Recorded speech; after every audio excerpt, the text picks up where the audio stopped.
This page is the cover of SEGA Saturn magazine from August 22nd to 29th, 1997, issue number 29. It's packed with information about upcoming games this summer and announces a big power-up renewal for the next issue of the magazine. The cover highlights a special feature called Second Kind Saturn Maga Test, a kind of ability test to see how well you know your SEGA Saturn knowledge. Game-wise, it's really hyping up Sakura Wars' Steam radio show, mentioning that the Alumni Association from the game is coming to Saturn. It also spotlights Friends, Youth's Radiance, and Super Robot Wars. You Know, A Girl Who Chants Love at the End of the World, is also featured. There's a mention of a layer Section 2, which we know internationally as Rayforce. Other games getting shoutouts include Vandal Hearts, Lost Ancient Civilization, Castlevania, Symphony of the Night, and a rush of new SEGA Saturn software including Sentimental Graffiti, Desire, Pop and Pop, and Marvel Superheroes. It also mentions a SEGA Saturn Soft Complete Guide and Langrisser IV. Finally, it looks like they're giving away a demo CD for Silhouette Mirage to 500 lucky people. And, as mentioned earlier, the next issue promises a big renewal and a fresh look for the magazine. This page is a very atmospheric image showing a train platform with a train and a woman waiting. The Japanese text on the left simply says, "That summer is waiting." It's a really evocative image, setting a mood of nostalgia and anticipation. It might be hinting at one of the summer games they're featuring in this issue, or just capturing a feeling of summer that resonates with the gaming theme. It's a visually striking page that focuses on atmosphere and feeling rather than specific game details, creating a sense of anticipation for what the summer game season might bring. This page showcases the game Real Sound Wind Regret, which is presented as a unique audio-only experience for the SEGA Saturn. It's described as a heartfelt love story where you play as the protagonist Hiroki and delve into the delicate emotions of first love. The text emphasizes that this game is designed to evoke personal memories and feelings, and that the story will change each time you play, adapting to your own interpretations and emotions. It's highlighted as a touching and slightly melancholic narrative. The page also mentions that the game is available now, comes on 4 Kurdrums, and is priced at 6,400 yen. There's a website address listed and logos of convenience stores, suggesting where you might be able to buy the game. The atmospheric image of a train platform continues the evocative mood set by the previous page, perfectly complementing the game's focus on nostalgia and emotional depth, tying into that summer feeling previously mentioned. This page showcases the SEGA Saturn game Finalist, a 3D mission shooting title. The game's premise is set in a near future where a dangerous individual is developing weapons of mass destruction capable of easily destroying the world and threatening humanity. News of this has shaken the world's leaders, and agents are being sent to stop this madman's ambition. You are Finalist, the ultimate agent, tasked with piloting the high-performance Bri-1 craft hovercar into enemy territory to thwart this threat. The advert emphasizes the extreme danger of the mission, stating that there's absolutely no guarantee of returning alive. The game is scheduled for release in late August 1997 and has a standard price of 5,800 yen. 2 screenshots give a glimpse of the gameplay, showing what appears to be intense 3D shooting action within futuristic environments. There's also a promotion for a CoolPad controller, available as a gift if you purchase new SEGA Saturn software and a SEGA Saturn console together between June 20th and August 31st at participating stores. The game is highlighted as being game-tuned by Gaga Communications, and Tunnel B1 is also mentioned on the page. It looks like an exciting and challenging futuristic shooter for the SEGA Saturn. This page is an advertisement for a new SEGA Saturn game from Koei called Mori Motonari, Chikai no Mitsuya, which translates to Mori Motonari, Pledge of 3 Arrows. It's part of the Ikitsuden, or Heroic Saga series, known as Nobunaga's Ambition, Records of Battles internationally. The game is described as a dramatic simulation, RPG, focusing on the turbulent history of the Mori clan, a prominent family in Japanese history. It highlights the unity of the clan, their battles against enemies, complex human relationships, and a grand story spanning 3 generations of the Mori family. The advert shows a screenshot on a TV screen featuring characters in a historical Japanese setting, likely in-game scenes. It mentions a release date of October 2nd and a price of 7,800 yen. The tagline at the top expresses high anticipation for the game, stating, "Can't wait until Sunday night." The presence of the SEGA Saturn console and controller at the bottom clearly indicates the platform for this historical strategy title. This page showcases winning Post 2 Final 97, a horse racing simulation game. It highlights that the game is packed with drama and features a system where players develop original jockeys to compete. The page emphasizes the realistic depth of gameplay, promising an even more real and new experience for 97. It mentions famous jockeys will appear in the game and shows screenshots of actual gameplay, including horse racing action and horse data for a horse named Sakura Laurel. The game is priced at 6,800 yen and was set to be released on October 2nd. At the bottom, it lists development staff roles like programmer, designer, and sound creator. Koei is releasing several historical strategy games and expansions for the Saturn. The evolution theory of historical SLGS is highlighted, showcasing their focus on strategic depth. Power-up kits for Nobunaga's Ambition, Lord of Darkness, and Romance of the Three Kingdoms IV are launching on September 11th. The Nobunaga's Ambition kit enhances Sengoku period battles, offering tactical army unit movements, scenario creation, and character editing for 9,800 yen. Romance of the Three Kingdoms IV deepens gameplay with more characters and strategic options for 7,800 yen. Ishin no Arashi, a fan-favorite set during the Meiji Restoration, featuring figures like Sakamoto Ryoma, is also coming to the Saturn on September 25th for 6,800 yen. This page introduces the Koei word processor set for SEGA Saturn, a device that lets you turn your Saturn into a photo sticker and card creation station. It emphasizes how easily you can transform your Saturn photos into word processed documents.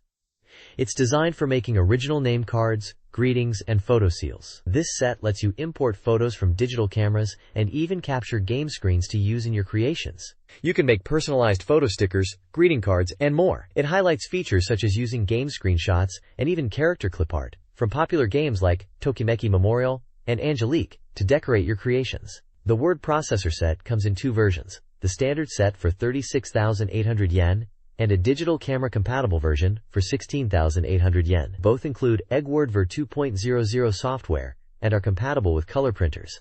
The page shows screenshots of the software interface and examples of the personalized stickers and cards you can create. This page is an advertisement for the Sega Saturn game Koi no Summer Fantasy in Miyazaki Sigaya, a virtual dating simulation starring the popular idol Okina Megumi.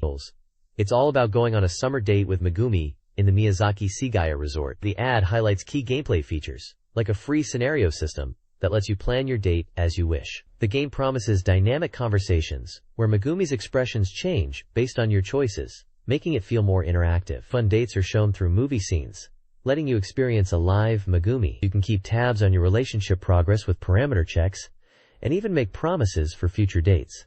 The ad emphasizes that your gameplay decisions will determine the ending you get. Released on August 22, 1997, the game was priced at 5,800 yen before tax. Early buyers also had a chance to get a cool pad as a bonus.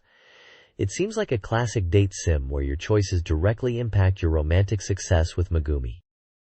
This page is an advertisement for a virtual on Temjin 1/144th scale plastic model kit. Apparently, fans have been asking for this, and now it's here in model kit form.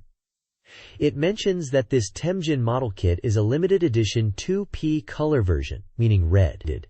It's described as a high-quality plastic model that's easy to assemble with snap-fit parts and is fully posable. It even highlights that you don't need to paint it thanks to the colored plastic.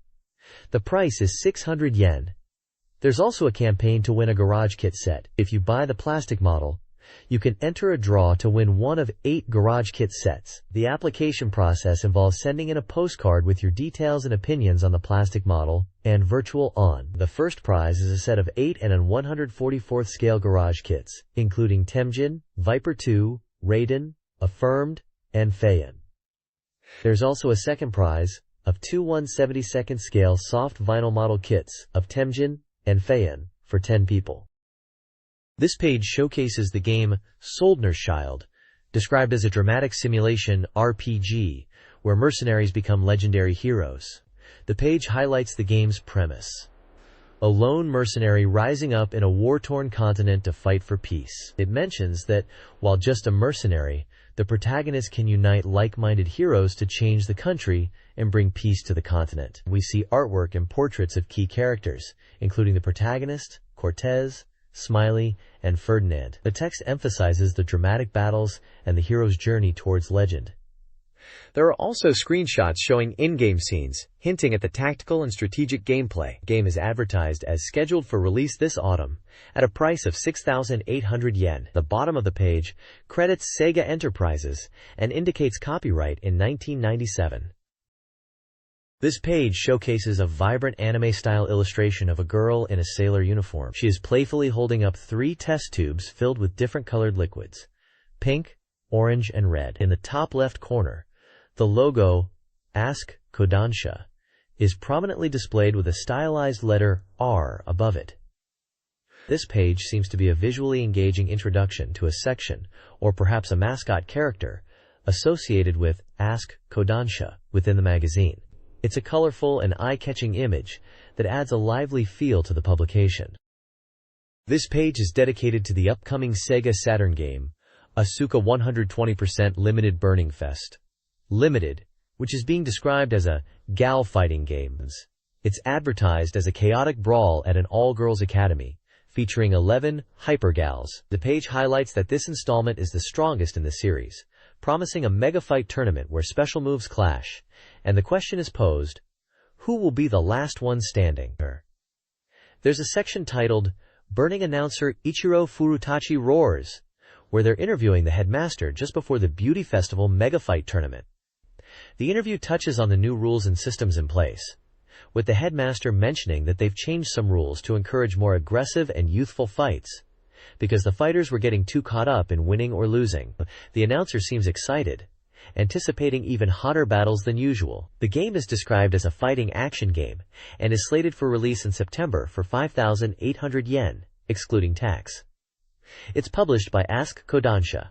The page includes screenshots of the game in action, showing off the anime-style characters and fast-paced fighting. This page showcases the game Nightruth, explanation of the paranormal for the Sega Saturn. The game is advertised as delving into the hidden darkness within people's hearts and the shadows of evil. It mentions a story where sorrow and tormented hearts are rescued by 5 loves. The page also highlights the voice cast, featuring names like Kanaimura Mika, Katagi Emi, and Oriki Ai, along with Ueda Yuji, Miyamura Yuko, and Wakimoto Kifu, and others. It's currently on sale at a price of 5,800 yen, excluding tax. There's a section promoting Sonnet's new software information, and their internet homepage is listed as http://www.sonnet.co.jp. The bottom of the page includes details about Layup, the company behind the game, and their address in Tokyo. Small images of anime-style characters are also present.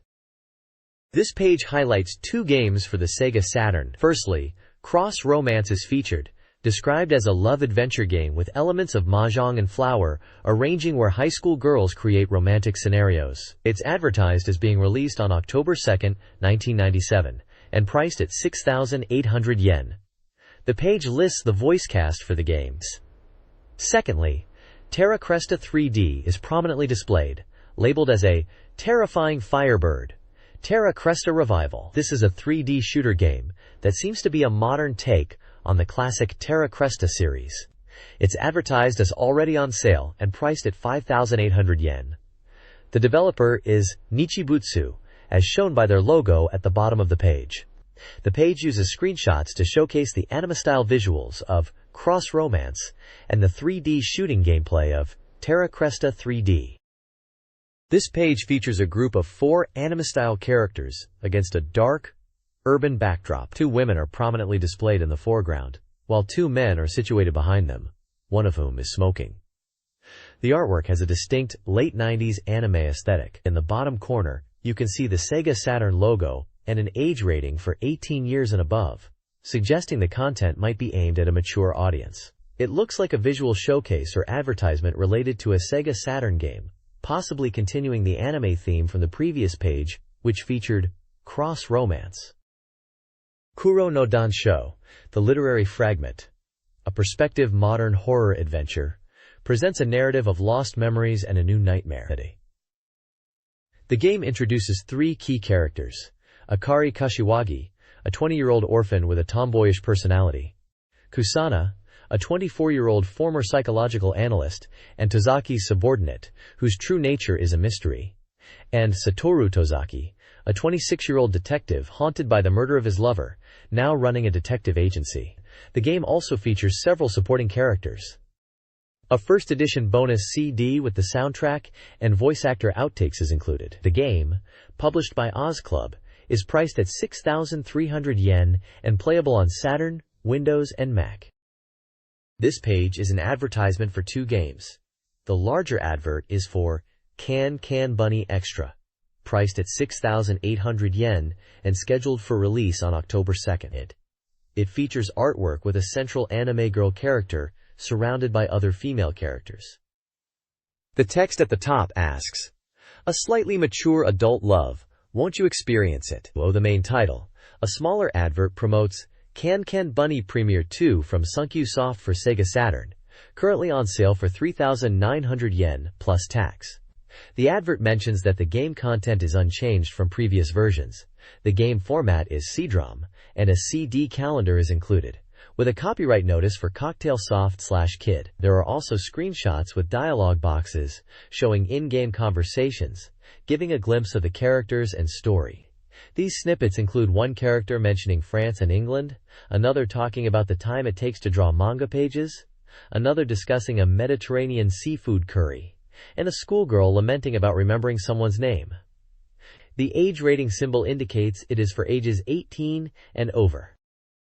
This page is an advertisement for the Sega Saturn game St. Polia Girls Academy, slated for release on July 11th at a price of 6,800 yen.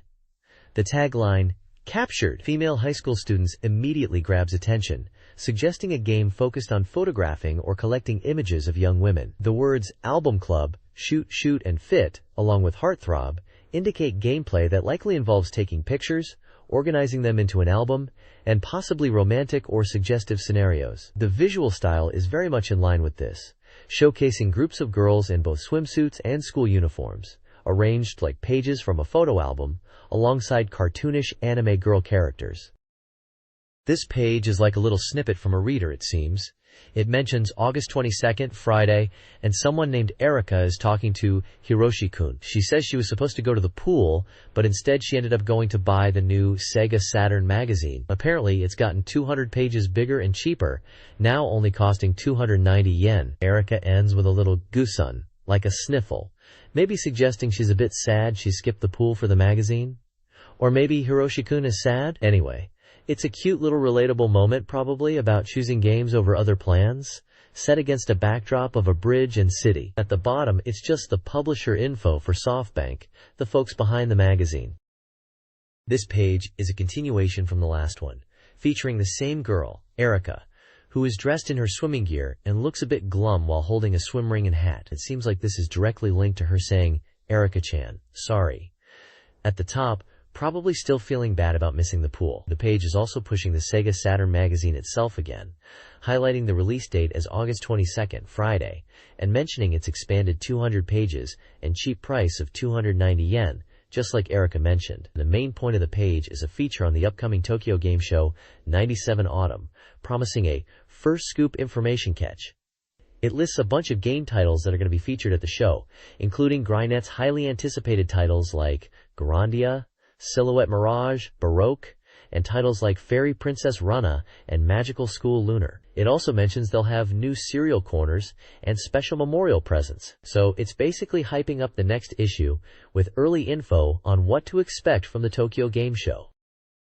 This page from SEGA Saturn Magazine, August 22 to 29, 1997, Volume 29, is a mock exam designed to test readers' Saturn knowledge. The feature, titled Second-Class Satamaga Testability Judgment Mock Exam, promises to assess players' Saturn expertise. The page includes an illustration of an anime character and highlights various Saturn games. These games likely relate to quiz content or magazine features. Games mentioned include Sakura Wars, Professional Baseball Team wo Tsukuru, Super Robot Wars F, Silhouette Mirage, Sega Touring Car Championship, Friends Youthful Shine, Dead or Alive, Devil Summoner, Vandal Hearts, Castlevania, Symphony of the Night, Layer Section 2, Machi, X-Men vs. Street Fighter, and Lupin III. The page is a comprehensive celebration of the Saturn's diverse game library. This page offers a comprehensive look at the Sega Saturn's game library. New release title showcases games like Coastal Trial Love and Time Boken series, Pokken to Ipatsu. Coming soon soft, previews future releases, including Culdicept and Marvel Superheroes. A SEGA Saturn soft complete guide features strategy guides for titles such as Last Bronx. The AM3 Research Rush section highlights games like Top Skater. A game index lists numerous Saturn games with page numbers, including Castlevania, Symphony of the Night, Sakura Wars, and many more, offering quick access to game information within the magazine. The page effectively summarizes the current and upcoming state of the Saturn's game library. Sega Saturn news includes several events. A Sega Saturn Festa in Tokyo Joyopolis on August 17 featured a Last Bronx tournament with a live performance by D-Secrets. Kyoto Joyopolis will open on September 11, with diverse zones emphasizing touch and feel and "it's cute" themes. For fighting game enthusiasts, the Sega Team Battle VF3 Strongest Battle for Virtua Fighter 3 started with qualifiers, leading to a national tournament starting September 15. This will utilize Virtua Fighter 3 TB in 3 vs 3 team battles. Finally, a game tournament at FNS Day TV event, hosted by Downtown, took place indoors using X-Band for online play with Puyo Puyo Sun and Tetris. The champion won 1 million yen. This page showcases several exciting events. Internet Cosplay Party at Club Asia, hosted by 25 Internet Radio and Nespa, featured techno and anime music from 11 p.m. to 5 a.m. A talk event with Voice Fantasia's Lost Voice Power. Voice actress Yokoyama Tomoko was held for pre-order customers. Puroland is hosting a summer festival throughout August, with food, characters, and a cosplay contest. Fighting game enthusiasts can get Virtua Fighter 3 strategy guides. The cosplay event today at Twinstar, which featured contests for Battle Arena to Shinden and Air Guys, and a Groove On Fight Rally, won a Satama Award, and is planning its next event for September 15. Sentimental Graffiti held a large event at Tokyo Big Sight, drawing 6,000 fans with stage shows, cosplayers, and merchandise sales, signaling continued popularity. This page highlights a music focus with concert announcements and CD releases. There's a report on a Mari Koda concert that occurred despite a typhoon, with fans enthusiastically chanting her name. Also featured is news of Zuntata, Taito's sound team, holding live concerts in Tokyo and Osaka to celebrate their original label launch and their Big Darius CD release. Attendees who buy the Darius CD can get priority tickets to the live show and some limited edition merchandise. In the CD selection section, a range of newly released albums are showcased. These include Like When We First Met by Every Little Thing and Love Is Dreaming by Max. Other releases are Unhappy Lips by Tomeo Sato and Something Happy by the Oystars. Fans of anime music will find Universe in the Palm of Your Hand by Yoshiko Iwanaga, the theme song for the popular OVA Key the Metal Idol. There's also We Are the Victories, the theme song for the Victories anime. For soundtrack lovers, My Father's Dragon original soundtrack is available, alongside a Sega Vocal Entertainment compilation album, featuring popular vocal tracks from Saturn games like Knights and Dragon Force. Finally, for anime and game music enthusiasts, Rurouni Kenshin Director's Collection, Tokimeki Memorial No. 13, Tekken 3 Battle Tracks Digigroove Series, and Moonlight Lips Hot Love Train by Manami Kinju are also advertised as being on sale now. This page reviews strategy guides and supplementary books for Sega Saturn games. A highlight is the Bookmark series, specifically Volume 1 for Cyberbots. Full Metal Madness, praised as the ultimate guide with Capcom's development materials. The Operation Manual for Robotech, Macross Do You Remember Love? Is also lauded as comprehensive, beginner-friendly, and filled with visuals. For Tokimeki Memorial Drama Series Volume 1, Rainbow-Colored Youth, a complete strategy guide, offers broad coverage, while the official guidebook focuses on calendar strategies. Lastly, Fujisaki Shiori's Tokimeki White Paper provides in-depth analysis of the character Shiori Fujisaki for fans. The reviews collectively offer a good look at the various resources available for Saturn gamers. This list highlights the top 15 best-selling Sega Saturn games in Japan. Slayers Royal leads the pack, closely followed by the newly released Resident Evil. Other top performers include Real Sound, Wind Regret, The Game of Life 2DX, and Dating Sim, Classmates 2. Popular titles like Eternal Melody, Fighters Megamix, and Puyo Puyo Sun also made the list. The top 10 is rounded out by Puyo Puyo 2 and Tokimeki Memorial Drama Series Volume 1, Rainbow Colored Youth. Remaining entries include Sonic Jam, Saturn Bomberman, Deception 2, Make an X Another, and Virtua Cop 2. The page emphasizes weekly and cumulative sales, with comments pointing out key features. These include Slayers Royal as a highly anticipated RPG, Resident Evil for its horror experience, and Fighters Megamix for its collection of Sega characters. This offers a snapshot of the Sega Saturn's diverse software offerings. This page presents two top lists. The first section, User Data Top 20, reveals the top 20 games that Sega Saturn owners are hoping to see ported to the system.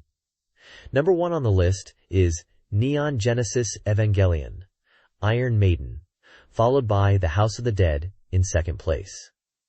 Other notable entries include Final Fantasy series, Street Fighter II, Dragon Quest series, Tales of Phantasia, and King of Fighters 97. It also mentions Battle Garega, Puznik, listed as Fushigi no Dungeon series, and Super Robot Wars. The second section, Shop Data Top 15, showcases the top 15 most popular arcade video games. Virtua Fighter 3 is at the top, followed by Tekken 3 and Vampire Savior. Other games in this arcade ranking include Virtua Striker 2, Cyber Troopers Virtualon, Lost World, Jurassic Park, Top Skater, The House of the Dead, Real Bout Fatal Fury Special, and Street Fighter II to us. Interestingly, Marvel Superheroes vs. Street Fighter makes its debut on this list, landing in 12th place. The page highlights this new entry with a one-point check game section, featuring screenshots and commenting on the teamwork aspect of the game, noting its inheritance from X-Men vs. Street Fighter. There is also a separate spotlight for Virtua Fighter 3 and Top Skater with screenshots. The top 30 most anticipated Sega Saturn games are revealed. Grandia leads with 484 points, followed by Sakura Wars 2, Thou Shalt Not Die, 419 points, and Super Robot Wars F, 350 points. While Super Robot Wars F is 80% complete, the development progress of Grandia and Sakura Wars 2 is unknown. Other highly anticipated titles include Vampire Savior, Virtua Fighter 3, and the returning Neon Genesis Evangelion, Iron Maiden. The Pickup Check game section highlights the Sakura Wars Steam Radio Show and Professional Baseball Team 97. Other Check, coming soon, features teasers for Silhouette Mirage and Layer Section 2, promising a fragmented story and Ray Storm-style gameplay, respectively. This page is all about the reader's race rankings for Sega Saturn games, marking volume 64 of the poll. It seems to be a popularity contest judged by player votes, with average scores out of 10. The page highlights Real Sound Kaze No Regret, rocketing to third place as a game to watch, suggesting it's a hot new title. Sonic Jam is also mentioned as having dropped from 10th to 21 stone, showing the volatility of the charts. Looking at the top of the rankings, Thunder Force V remains at number 1, with Lunar Silver Star Story MPEG Edition in second place. The top titles consist of familiar names like Tokimeki Memorial Drama Series, Volume 1 Rainbow Colored Youth, Sakura Wars, and Eve Burst Error. Virtua Fighter 2 is still holding strong in the top 10, showing its enduring popularity. The page also points out that Lunar MPEG Edition is in second place, Real Sound is in third place, and questions if Real Sound is ranked higher or lower than Lunar. It also mentions Sonic Jam dropping in rank. The table goes on to list a huge number of games with their rankings, genres, and average scores. but it's a long list that goes down to number 168. There are also small screenshots dotted around the page, including a Sonic character from Sonic Jam and artwork of a girl, likely from one of the visual novel or dating sim games listed. This SEGA Saturn Reader's Race Volume 64 page showcases new game arrivals. Real Sound, Cause No Regret, a branching radio drama, debuts in third place with a 9.4375 score, praised for its immersive sound and moving story. Yukyu Gensokyoku Perpetual Blue, a nurturing RPG, enters at 101st with an 8.5555 score, lauded for engaging character development and balanced gameplay. Fighter's History Dynamite, an act game, is highlighted at 157th with an 8.2222 score, praised as a perfect port despite feeling dated. Suggestion of Resolution 2I, a strategy game, is briefly mentioned at 226th with a 7.8 score, appealing to strategy fans despite outdated battle scenes. The page concludes with a broader ranking of other games. This page showcases the new arrival 1-point introduction section, spotlighting 2 games. First up is Deca 4 WD Tough the Truck, ranked at 429. This is a racing game that reviewers found surprisingly enjoyable despite its lack of speed. It seems the cockpit view is intense, while the rear view gives a radio-controlled car feel. However, players found the track and wall distinctions confusing and graphics a bit rough. Next is Strong Style, ranked at 474, which is described as an orthodox strategy game that's considered accessible to beginners, especially with its detailed manual. Reviewers note that while it's enjoyable, the graphics feel dated, and they are hoping for a version update to improve it. There's also a section called Odds Table Saturn C, analyzing the difference between B and C ratings, pointing out that the BC rating might reveal hidden gems in software. It mentions that games that stand out in BC rating are worth paying attention to. Finally, the page highlights Zero Yan Champ, Digital Ainge, and Takuramakan as games to keep an eye on in future rankings, suggesting they are games with potential to climb the charts. Fire Pro Wrestling S6 Men's Scramble for Saturn is highly recommended, praised for its deep gameplay and serious wrestling simulation. The review highlights a large roster of 136+ wrestlers and the introduction of 6-man matches. Detailed wrestler editing allows for customization of names, appearances, and moves. Intuitive controls focus on timing, and grappling/submission techniques offer depth. The game provides a realistic wrestling experience, even for those unfamiliar with the sport. The edit mode allows for extensive customization, including CPU logic. A reader comment celebrates the game's 3D presentation, variety of characters, and moves. The development staff calls it the king of pro wrestling games, with features like a breathing system. The page also briefly mentions ongoing magazine rankings, with Starfighter 3000 topping the charts. This page previews upcoming games and highlights reader feedback. Biohazard, Resident Evil, is highly anticipated, expected to score around 8.0, with praise for its horror atmosphere and strategic gameplay, despite clunky controls.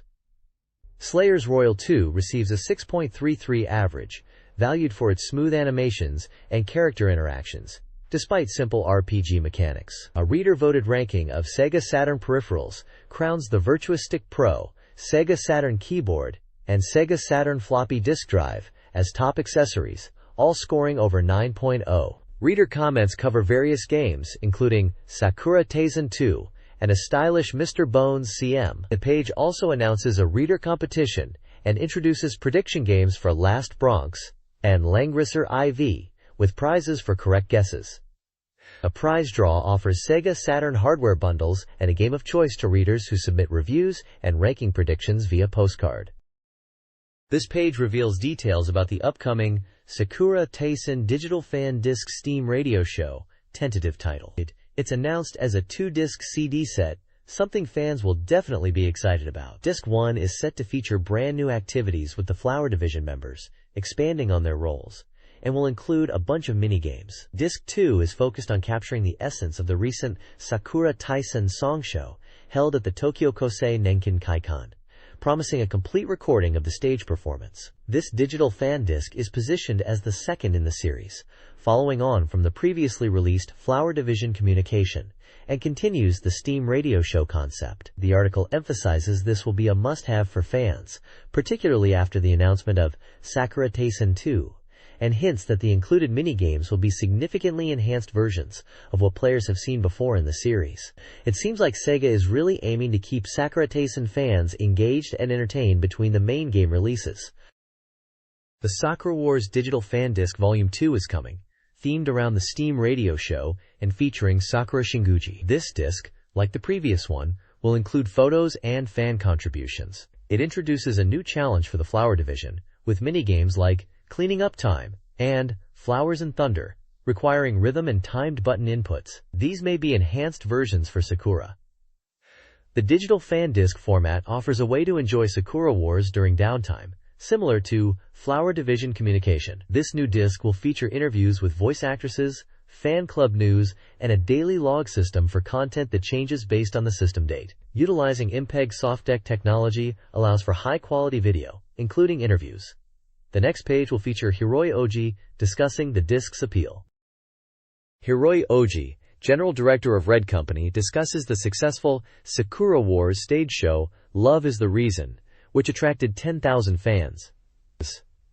Oji realized his dream of bringing the franchise to the live stage, envisioning entertainment that blends games, movies, and novels. The show aimed to capture the actors embodying the game characters. A digest version, recorded with 5 cameras, and Digital Fan Disc Volume 2 will preserve the show's atmosphere. Oji was pleased with the voice actors' participation, seeing it as a special opportunity. He highlights the 3-day Tokyo performance and emphasizes the digital fan disc's role in allowing fans to experience the show. Meticulously recreated costumes, with Oji's involvement in material selection, show dedication to detail.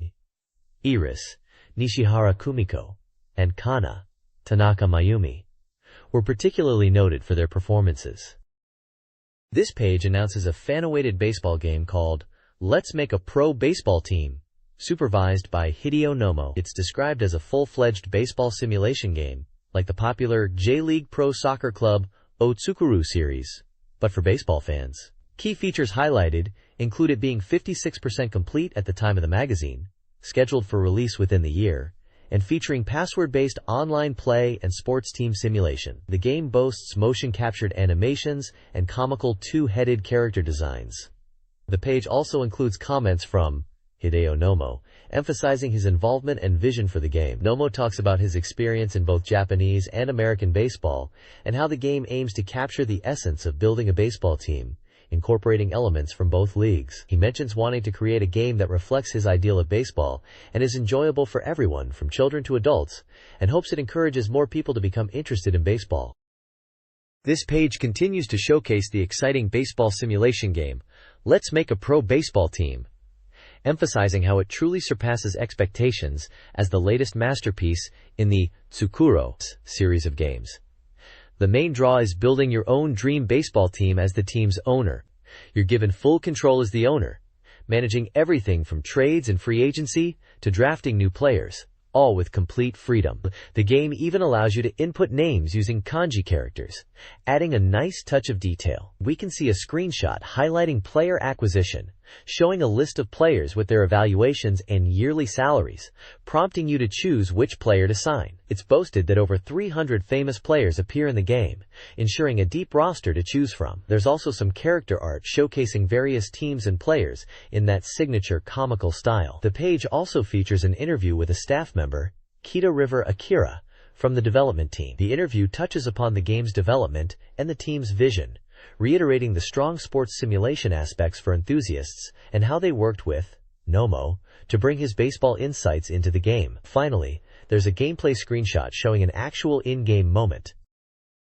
This page delves deeper into the exciting Let's Make a Pro Baseball Team game, showing how you can build a team rooted in your local area, with locations across Japan to choose from. It's not just about the players. You also manage facilities around your stadium like restaurants, hotels, and even parking. Player development is also a crucial aspect, though. A highlighted checkpoint points out the game's unique visual style as being like a 4-panel manga, but still aiming for realism. We can see some costs for facilities. For example, a restaurant installation is around 1.6 billion yen, with monthly facility maintenance around 3.2 billion yen. The page also features caricatures of famous baseball players, such as Ichiro Suzuki, Hideo Nomo, and Kazuhiro Kiyohara, all in their team uniforms. The interview continues from the previous page, where developers talk about their commitment to realistic player expressions and gameplay mechanics, aiming to capture the essence of baseball. They emphasize the game is for everyone, from kids to adults. This page is packed with information about Super Robot Wars Fry, and it's promising a thorough guide all the way up to Episode 7. The article highlights the high anticipation for the game's release, suggesting it's nearly complete, and asking fans to be patient. It seems the game's scenario will start from the point where real robot storylines begin on Earth, and the story is expected to develop further from there. We get a glimpse into Scenario 05, titled Hiro and Rina. The story outline mentions that after descending to Earth, the Federation's command authority shifts to Jamatov of the Titans. Ron Bell, who is against the Titans, are allowed to act freely, and they head towards Tesla Licht Institute, where Kuji and the others are. However, on the way, they encounter the Poseidon army. The reviewer is clearly excited about the Mazinger team joining the fray, noting their combat strength will be a great help. There are screenshots showing in-game dialogue and battle scenes. The page also showcases new playable characters. Representing the Mazinger team, we have Kuji Kabuto piloting Mazinger Z, Sayaka Yumi in Aphrodite A, and Boss in Boss Borot. Additionally, we see Mafi Mac Takorman from Heavy Metal LGAIM in the Athol. Versus character profiles are displayed with unit stats, pilot abilities, and weapon performance details, but it's mostly tables of numbers. The next page continues the Super Robot Wars FE coverage, moving on to Scenario 06 titled Apostle Appearance. The story progresses with Ron Bell still facing challenges. Even though they've gained power, they're heading to Japan to cooperate with the Nankara connection. But the Poseidon army is still causing trouble, and now it seems the Apostles are attacking next. We see Lessie of the 13 Apostles observing the battlefield and mocking the enemy units, while Hiro seems confused about his role in the situation. It looks like Lessie is planning to infiltrate the enemy lines to cause sabotage from within, as direct attacks might not be effective. There's a section called Slightly Concerning Thing Less Than Part 1 Greater Than, which discusses unit customization and reveals that unit upgrades are now possible up to 5 levels. Another interesting point is about clear bonuses. It seems after clearing a map, you'll get bonus experience points based on your character's remaining spirit points, encouraging players to utilize spirit commands strategically for growth. The page also introduces key enemy characters. We have Ga Ha-Lessie piloting the Calvary Temple, Gyamblet Gably in the Ashura Temple, and Bash Moja with the Bawu. Most notably, the third apostle Sakiel is making an appearance, landing on land, creating a dangerous situation. Interestingly, Shu Shirakawa shows up and advises caution against Sakiel, suggesting they are too powerful to handle in their current state. Finally, there's a question about what Nerve is, hinting at deeper story connections and mysteries within the game. Scenario 07 of Super Robot Wars F, Evangelion Startup, features Ron Bell facing resource shortages and angel attacks in Japan. Nerve, a human agency, deploys Evangelion Unit 01, a powerful new character, to combat the angels, specifically Sakiel, the third angel. The battle is a one-on-one encounter highlighting the unit's reliance on its umbilical cable for power. After this fight, the Poseidon army is expected to move on from the encounter, perhaps as a diversion. The scenario introduces dynamic voice events, DVE, with Shinji's voiceovers enhancing immersion during EVA launches. A new combat feature allows for easier weapon selection during counterattacks. Finally, the page notes the increased dialogue in battle scenes, emphasizing character interactions to improve player engagement, even if some might find the volume overwhelming. This page showcases the action shooting game Silhouette Mirage by Treasure. It highlights that the game is finally complete and ready for release on September 11th for 5,800 yen. It's a single-player game suitable for all ages and developed by Treasure. The text mentions Shayna, the main character, and 7 types of parasites being ready, indicating enemies or companions in the game. The article suggests a preview of areas 5 and 6, which are described as being near the end of the game, hinting at a late-stage gameplay reveal. Visually, the page is vibrant, with colorful character artwork from the game, including Shayna with her distinctive red and purple hat, a winged fairy, a cloaked figure, a bizarre yellow bird creature, a blue dragon, and a metallic angular character, all set against a dynamic backdrop. The next page continues to delve into Silhouette Mirage, focusing on Area 5, which is described as a desolate, ruined city, hinting at a location near the source of the Edo incident. The page introduces a new enemy type called Prince Dam, Guardian Angel. These are bizarre, two-headed snake-like creatures named Sheep and Goat, described as being developed by someone called Hawkel. They are portrayed as comedic relief, speaking in Kansai dialect, despite being formidable opponents. We also get a look at Soldiers, Silhouette Attribute, Mirage Attribute. These are special forces within Prince Dam, bioengineered by Hatriel, possessing both Silhouette and Mirage attributes. It seems you'll need to rely on commander instructions to deal with them effectively. The screenshots show off the gameplay environment of Area 5 and these new enemy types in action. The text also mentions the inside of Prince Dam being a survival hell, suggesting diverse environments like buildings and jungles you'll have to navigate within it. Overall, the page highlights new enemy types and teases the challenging and varied environments of Area 5 and Silhouette Mirage.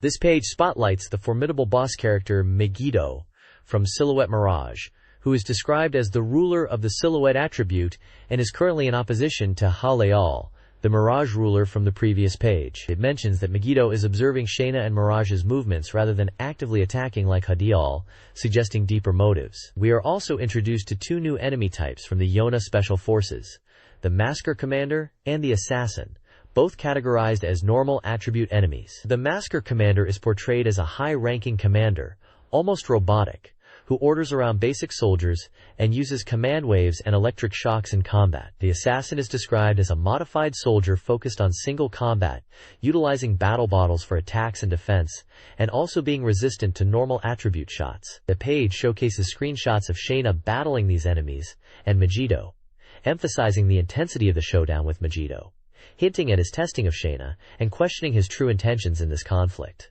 It seems Megiddo, despite his powerful status, takes a more observant and strategic approach compared to Javiel.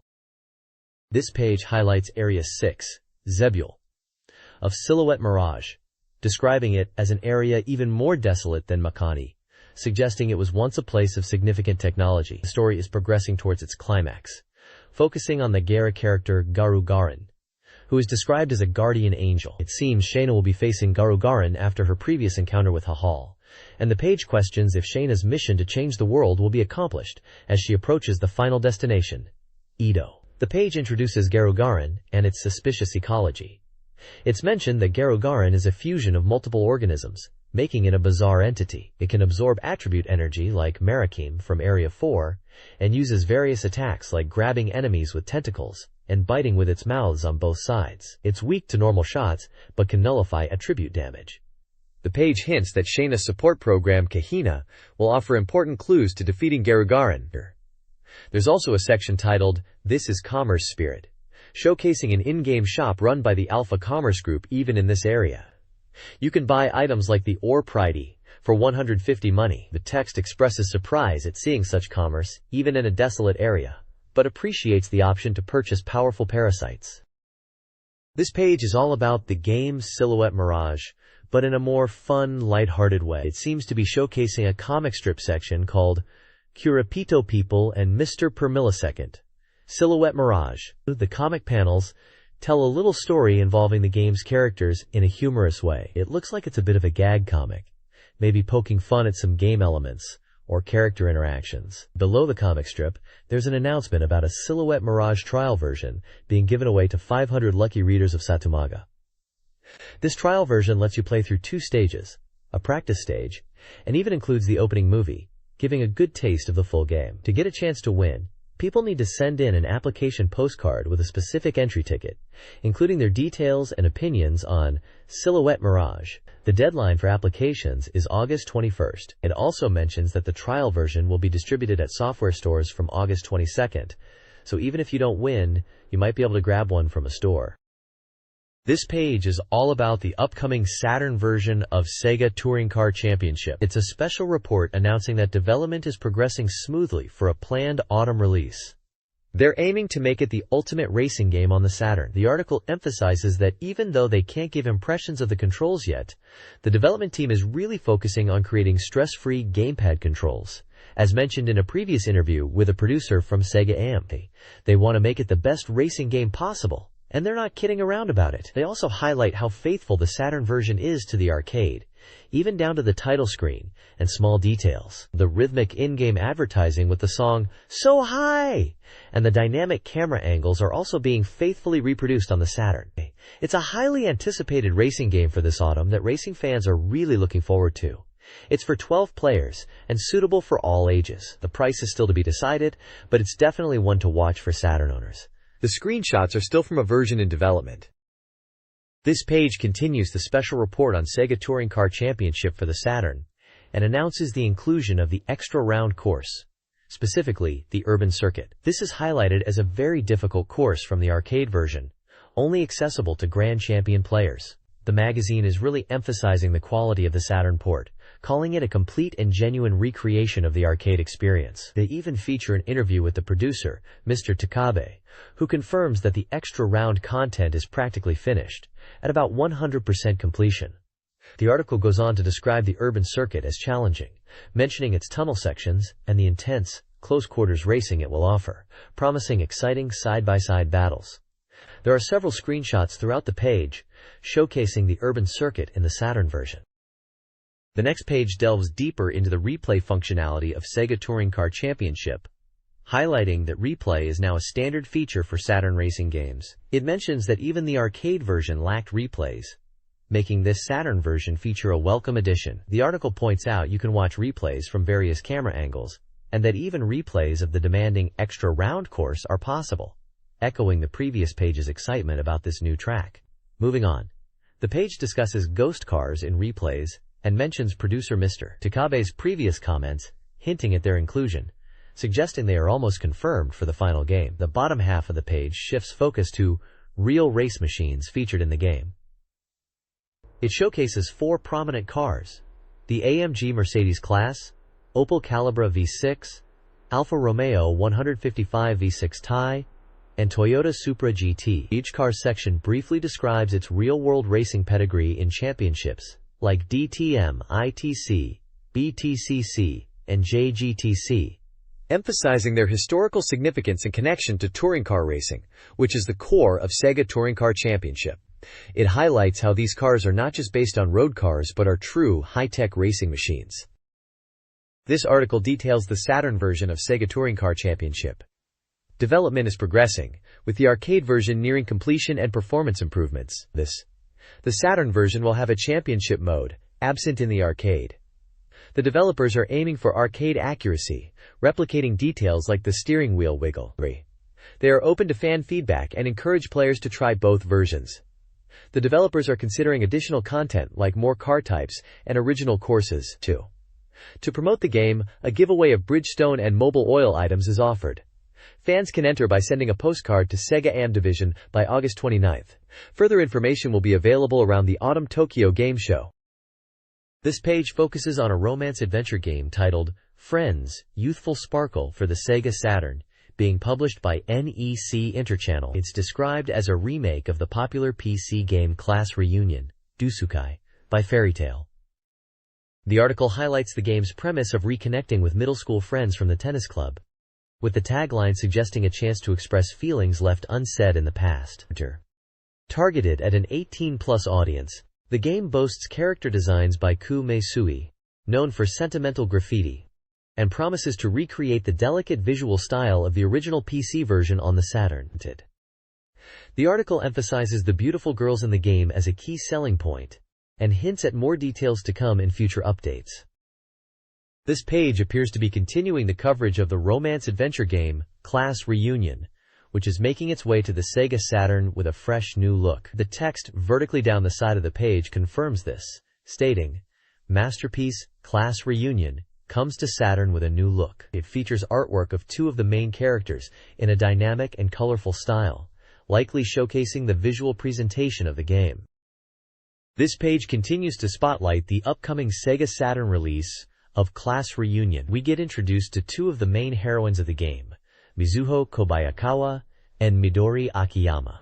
Mizuho is described as the main character's first love interest, and is portrayed as a refined and gentle girl. Her profile mentions she's from a well-to-do family, good at conversation, and somewhat of a fortune teller. She's now in university, and in the past, she was close with a guy named Yosuke, but they broke up. She is still friends with Ryo, her childhood friend, and they are both at the same university now. Midori Akiyama is introduced as a cheerful and talkative glasses-wearing girl.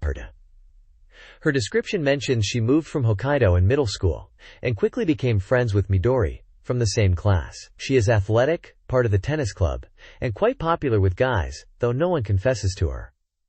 She is now at the same private women's university as Mizuho. She's described as easygoing and optimistic, but prone to negative thinking in some aspects. This page introduces us to two more heroines from the upcoming SEGA Saturn game, Class Reunion. First up is Makoto Kanu. She's described as someone who didn't stand out in middle school, but then became a model in high school. Apparently, she was scouted and underwent a big transformation. Now she juggles university with her modeling career, living a pretty glamorous lifestyle. We hear she's popular and drives around in her boyfriend's car. It's mentioned that back in middle school she was seen as a quiet, bookish type, but now she's really embracing the model look. She comes from a family with a businessman father and a homemaker mother, and enjoys sophisticated hobbies like art, horse riding, and traveling overseas. Next, we meet Momoko Aoki. She's portrayed as a tragic older sister type, because her wedding was called off just a month before the big day when she was 24. She's currently single and helping out at a family-run mountain lodge called Pension Blue Forest. It seems she's got a bit of a sad aura about her, maybe because of what happened. People see her as potentially romantically involved with the owner or his cousin, but actually, she's the owner's niece. Despite her past heartbreak, she's described as having a bright smile, and everyone's hoping she'll regain her cheerful spirit soon. This page introduces two more characters from the SEGA Saturn game, Class Reunion. First, we have Kanako Saeki, who is described as a modern high school student and a member of the Dragon Enthusiast Club. She's really into dragons, and apparently came up with the idea for their current adventure, pulling everyone else along. She's seen as very active and always up for things. We hear she shows a very innocent and girlish side, and although she's in the tennis club, because she has pale skin she doesn't participate in activities much. She's seen as someone who enjoys playing and having fun, but for Kanako in particular, that doesn't seem to be the case. Next up is Ayu Wakabayashi, portrayed as the true heroine type, and a caring older sister figure. She is described as secretly popular with guys, and rumors about her circulate. She's considered the genuine heroine of the story, and is always looking out for the main character. She's popular in the game, ranking as number 1 in popularity. She's seen as energetic and a bit mischievous, making her a very appealing character. Class Reunion introduces two new characters. Shizuka Ogata, a lone wolf with a boyish and quick-tempered personality, works in cosmetics. She skipped class in middle school, despite being involved in club activities, and is a surprisingly good cook. Her connection to the main characters and her relationship with the broadcasting committee head is a mystery. Miyuki Murata, a 16-year-old pure girl, yearns for Tokyo and works at a souvenir shop. She's known for her distinctive happy coat and sailor uniform. She's obedient but assertive when she has an opinion. She is actively seeking a boyfriend and loves to interact with Tokyo visitors, adding another layer of interest to the game. Class Reunion is a game centered around a middle school reunion, exploring how classmates have changed over time. The appeal lies in rediscovering old friends and seeing their transformations. The game introduces several characters connected to the protagonist: Ryusuke, the energetic event planner; Yosuke, the childhood friend and musician with lingering feelings; Susumu, the formerly skinny class clown now a cynical college student; and Futanari, a wealthy, competitive individual still striving for the top. The reunion also features the protagonist and 4 male friends who, after reuniting, become love rivals, adding a layer of competition to the rekindled friendships.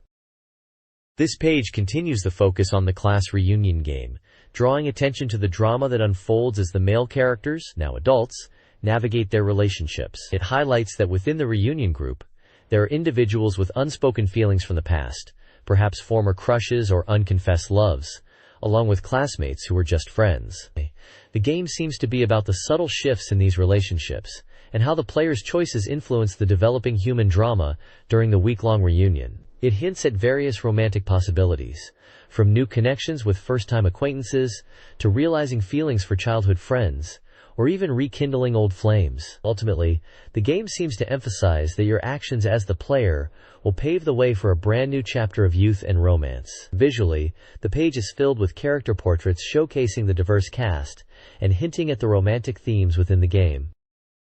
This page features an interview with Toshio Tabata, the producer, about the game Friends, positioned as a spiritual successor or evolution of the class reunion concept. Tabata explains that Friends aims to delve deeper into human emotions and relationships, targeting a mature audience of 18 years and older. He stresses that while there are adult scenes, the core focus is not on simple eroticism, but on exploring mature themes and the complexities of human drama. He mentions that the game will touch upon forbidden zones and aims to provide a profound and engaging experience. The title Friends was specifically chosen to avoid misleading players into thinking it's solely about adult content, emphasizing that the mature rating allows for a more nuanced and in-depth exploration of the story and characters' emotions. He highlights that the game's charm lies in the high-quality artwork by Mr. Mizutani. The game is set during a summer class reunion for people who graduated junior high 3 years prior, and university first years 4 years after graduation. Tabata also mentions that the game differentiates itself from previous titles by offering a different approach to player participation in the story.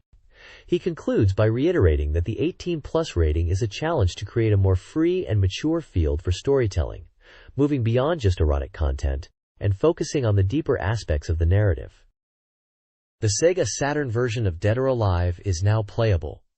This business meeting room features 4 characters, Yan Li, Kasumi, Lei Fang, and Tina, who were well received. Although 65% complete, the playable characters are nearly finished. The game boasts improved motion, faster loading times, and a better tempo. Strikes, throws, and guard motions are notably improved, and complex commands execute smoothly. The developers comment on character selection, suggesting Bayman, General Fu, is underpowered and hinting at original techniques and costumes, starting with Kasumi. To obtain a promotional video, entrants must send a postcard with contact information and comments for the Tecmo development staff by August 22nd. These comments will influence the selection process, providing valuable feedback for software development. This page focuses on Yan Li in Dead or Alive for the SEGA Saturn. The developers' comments discuss how Yan Li perfectly embodies the dragon spirit from Bruce Lee's movies, mentioning his fighting style is officially called Dragon Hard style, and they are pleased with how cool his actions are. They encourage player feedback and excitement for the movie-like scenes in the game. The page then details Yan Li's fighting style, emphasizing his powerful striking techniques to overwhelm opponents. It highlights 4 main techniques. The knuckle upper, described as a counterattack move with significant motion.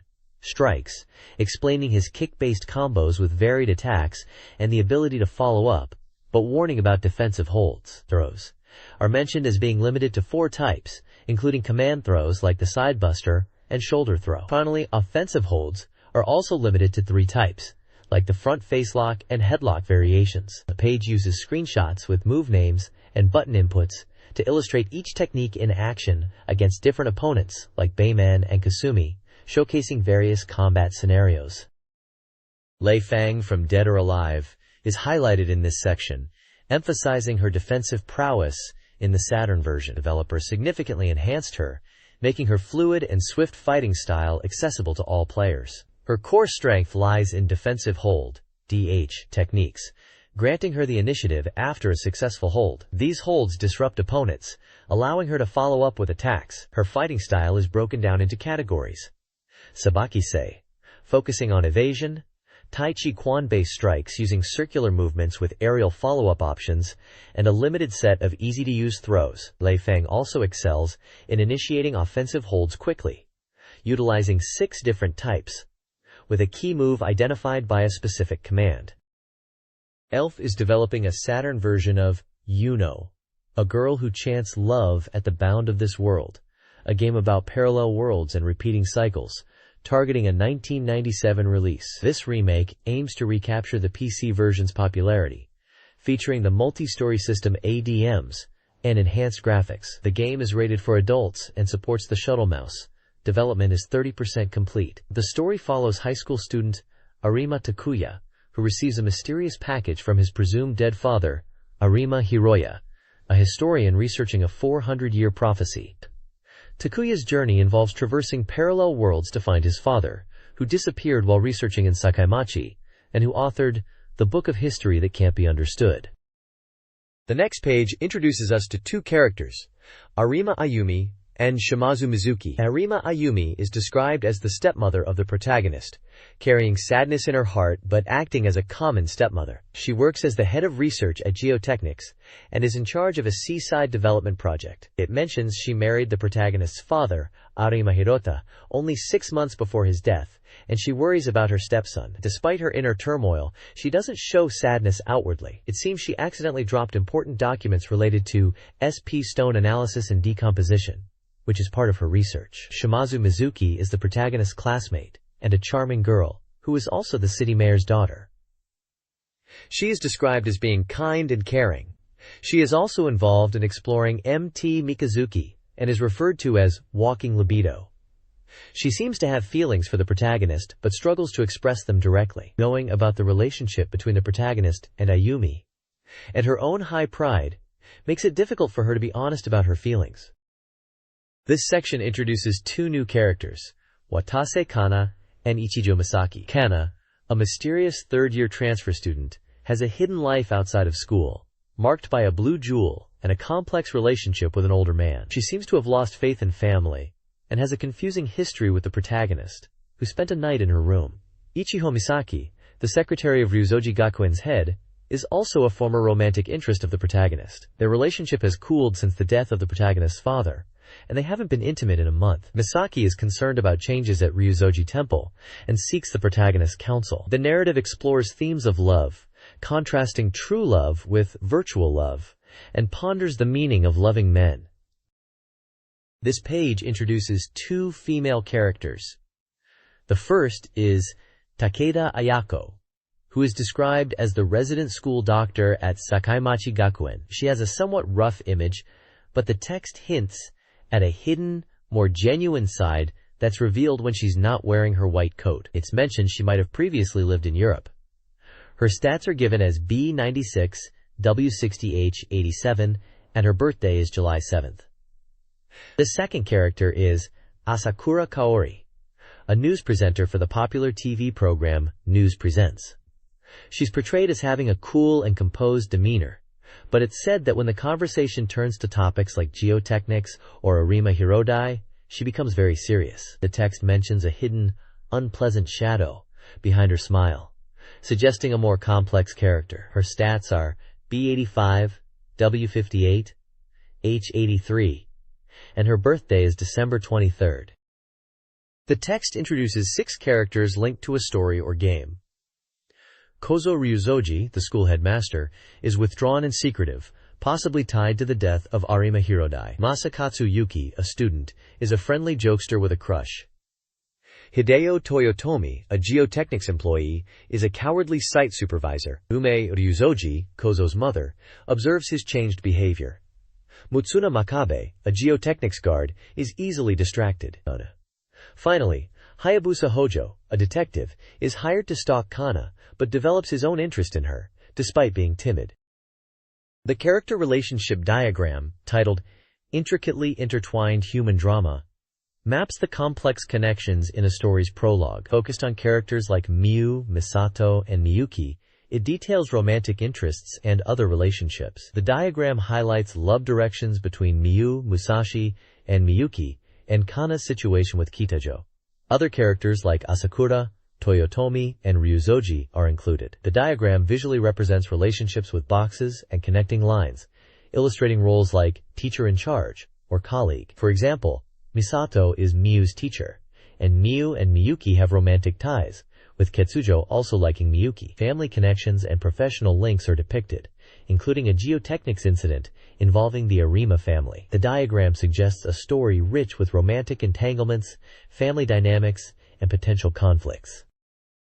This page is a guide to the town of Sakaimachi for a Saturn game, showcasing key locations with descriptions and screenshots. The town is portrayed as a peaceful place, with a hidden undercurrent of mystery, hinting at strange events like unsolved murders and lightning accidents near the coast. The page details several locations marked on a town map.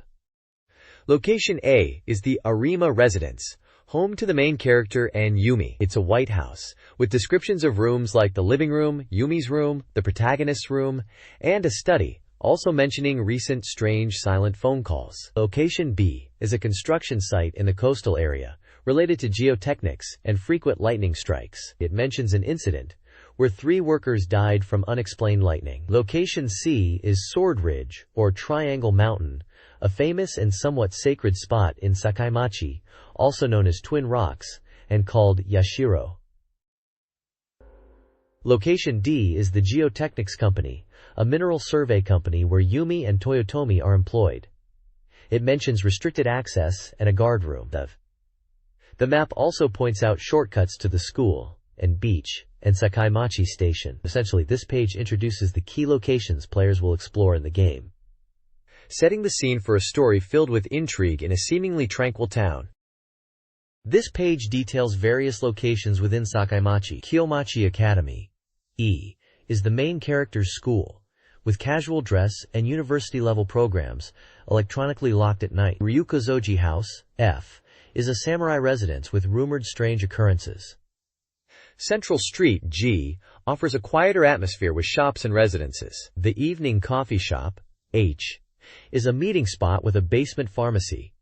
The City Hotel I, known for incense and poor bellboys, is centrally located. Meioji Park J is peaceful by day but dangerous at night. The Shimazu residence Naoke is the mayor's large home. Finally, the mansion L is a grand apartment where Kamio resides. A checkpoint section highlights enhanced visual effects in the Saturn version, such as improved cloud movement and sea reflections, creating a more realistic environment compared to the PC version.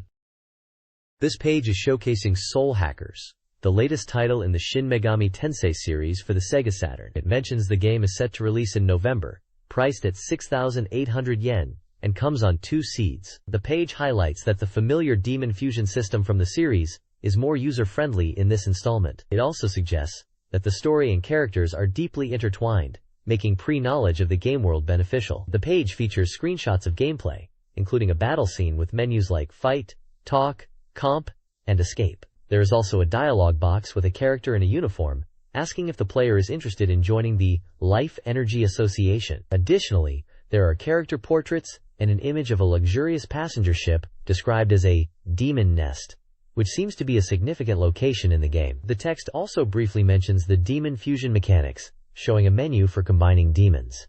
The page emphasizes the detailed system and demon fusion aspects of the game. This page delves deeper into the characters and locations of Soul Hackers. We get introduced to 3 key figures in the Spookies hacker group and the shops you'll be frequenting in the game. First up are the characters. There's Lunch, the 19-year-old mechanic of the Spookies, described as playful but serious, and someone who acts on instinct rather than overthinking. He ran away from a wealthy family and is skilled with machines. Next is Leader, the 25-year-old leader of the Spookies. Despite not being physically strong, he's a charismatic and clever leader with impressive hacking skills. Finally, we have Nishi, who is not part of the Spookies but is the general manager of Amami City's model city planning. He's credited with bringing networking and advanced citizen services to the city, making it a leading information hub, and is now aiming to become mayor, though people who knew him previously feel he is acting strangely recently. Moving on to the shops, we see the drugstore, where you can stock up on healing items and antidotes crucial for any RPG adventure. Then there is the weapon store, which boasts a variety of weapon types, suggesting you'll need to choose your armaments wisely depending on the situation. Lastly, there's the Life Energy Association, a returning location from Devil Summoner, where you can exchange magnetite, mag, which is essential for demon summoning.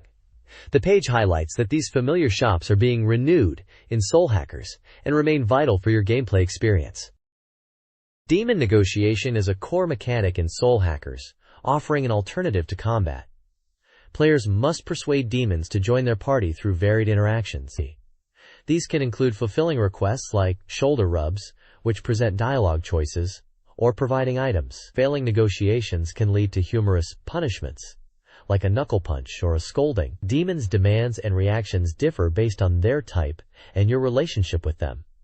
Some may ask for stories, with dialogue choices impacting the outcome. Even successful interactions don't always guarantee recruitment. Sometimes, demons may refuse, potentially offering items or money instead. This strategic system provides depth and offers diverse scenarios. This page continues the coverage of Soul Hackers, revealing that the Yarakucho Demon Hotel from the previous game is now a luxury cruise ship. The page focuses on key characters and gameplay mechanics. First up is Victor, now the captain of this extravagant ship. He's described as a demon research enthusiast who provides helpful advice to the player. The article highlights that while he appeared mysterious in Devil Summoner, in Soul Hackers, he takes on the role of the ship's captain. Despite the change in scenery, his passion for demon research and helpful advice for players remains.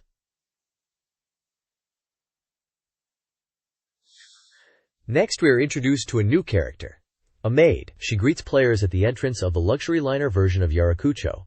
Described as beautiful and new to the Yarakucho, she adds to the fresh setting of this game. The page also details how Victor can advise players on demon personalities and types. This is important for demon fusion, and Victor seems to be an expert in understanding the nuances of demon behavior. The text mentions 6 demon personalities: greedy, cunning, friendly, calm, and lonely, implying that these traits will influence demon negotiation and fusion strategies. Overall, this page introduces the new setting of the luxury cruise ship, reintroduces Victor in a new role, and teases a new character, the maid, all while emphasizing the importance of demon personalities for gameplay in Soul Hackers. Soul Hackers features a robust demon fusion system, a core mechanic of the Shin Megami Tensei series. Two-body fusion is readily available via the GUMP, allowing for convenient demon upgrades on the go, a marked improvement over its predecessor. The fusion animations are also visually enhanced. The game also introduces 3-body fusion, essential for creating powerful, high-ranking demons. This involves fusing 2 demons, then combining the result with a third, sometimes even leading to a level-up fusion. A fusion rule system simplifies the process by suggesting the required demon types for desired fusions.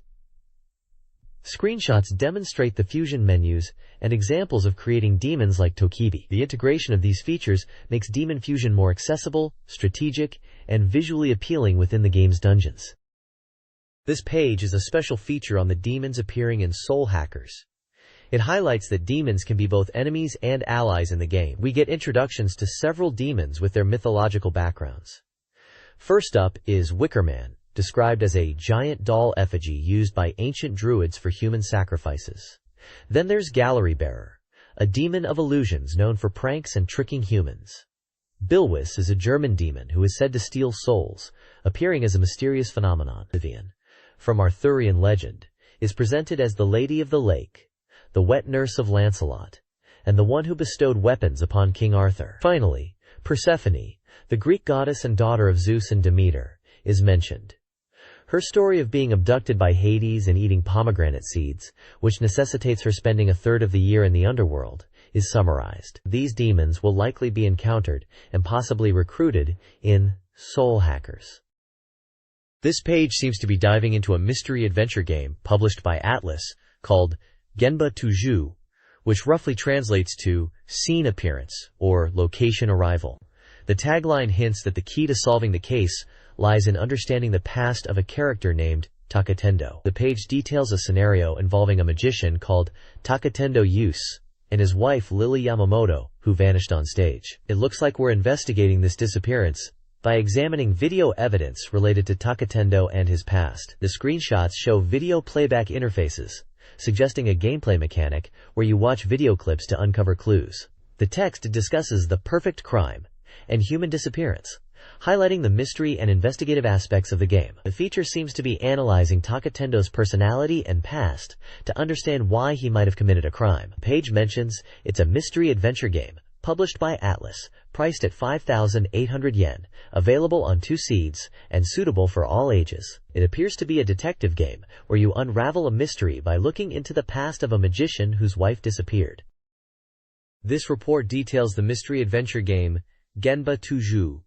to a sorrowful past, from the heavenly mystery. The narrative explores a character hiding their identity, linked to magician Kane Shinji, and potentially burdened by sorrowful memories connected to Imahori. A key character, the lonely elderly woman Haru, is introduced, possibly central to unraveling the heavenly mystery. The report then previews a second case, the locked room murder of social reporter Carter, Satake Yuji. Discovered by 4 regular visitors, the case presents a classic whodunit scenario, with the phrase, 4 keys combined, suggesting the importance of the 4 discoverers. Carter's past employment at a pharmaceutical company is noted. The gameplay features video evidence, evidenced by screenshots showing video playback interfaces, a distraught man, and a crime scene. The next episode promises to delve into the murder investigation. This page dives into the tactical RPG Vandal Hearts, subtitled Lost Ancient Civilization. It emphasizes the strategic depth of the gameplay, highlighting elements that influence battles. The page points out that terrain height differences play a crucial role, giving advantages or disadvantages to units. It also details how positioning matters greatly, explaining that attacking from the side or behind deals more damage than a frontal assault, as illustrated in Diagram 1.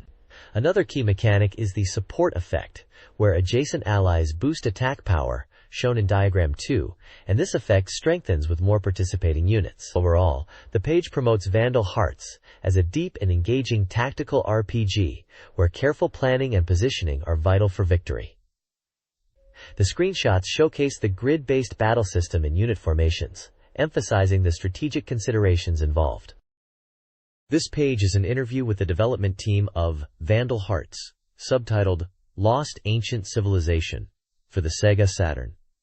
The interview features Mr. Mesaki Tanaka, from KCE Nagoya, responsible for visual design, and Mr. Hiroaki Awazu, the director and main programmer. The developers highlight that Vandal Hearts explores the theme of people's hidden sadness and is designed for core game enthusiasts, particularly SEGA Saturn users who appreciate deeper, more mature experiences. They considered the Saturn as the perfect platform because of its dedicated gamer base. They mentioned the game has political storylines and nuanced characters that might appeal to a more discerning audience. Regarding Saturn-specific enhancements, they are adding new movie scenes for the prologue and ending to better showcase the game's world. They've also improved the game's interface, especially cursor control, in crowded unit situations. Gameplay tweaks include making treasure chests openable by soldiers under certain conditions, addressing player feedback. Additionally, expect exclusive Saturn maps and new background music. The developers encourage a broad audience to try Vandal Hearts,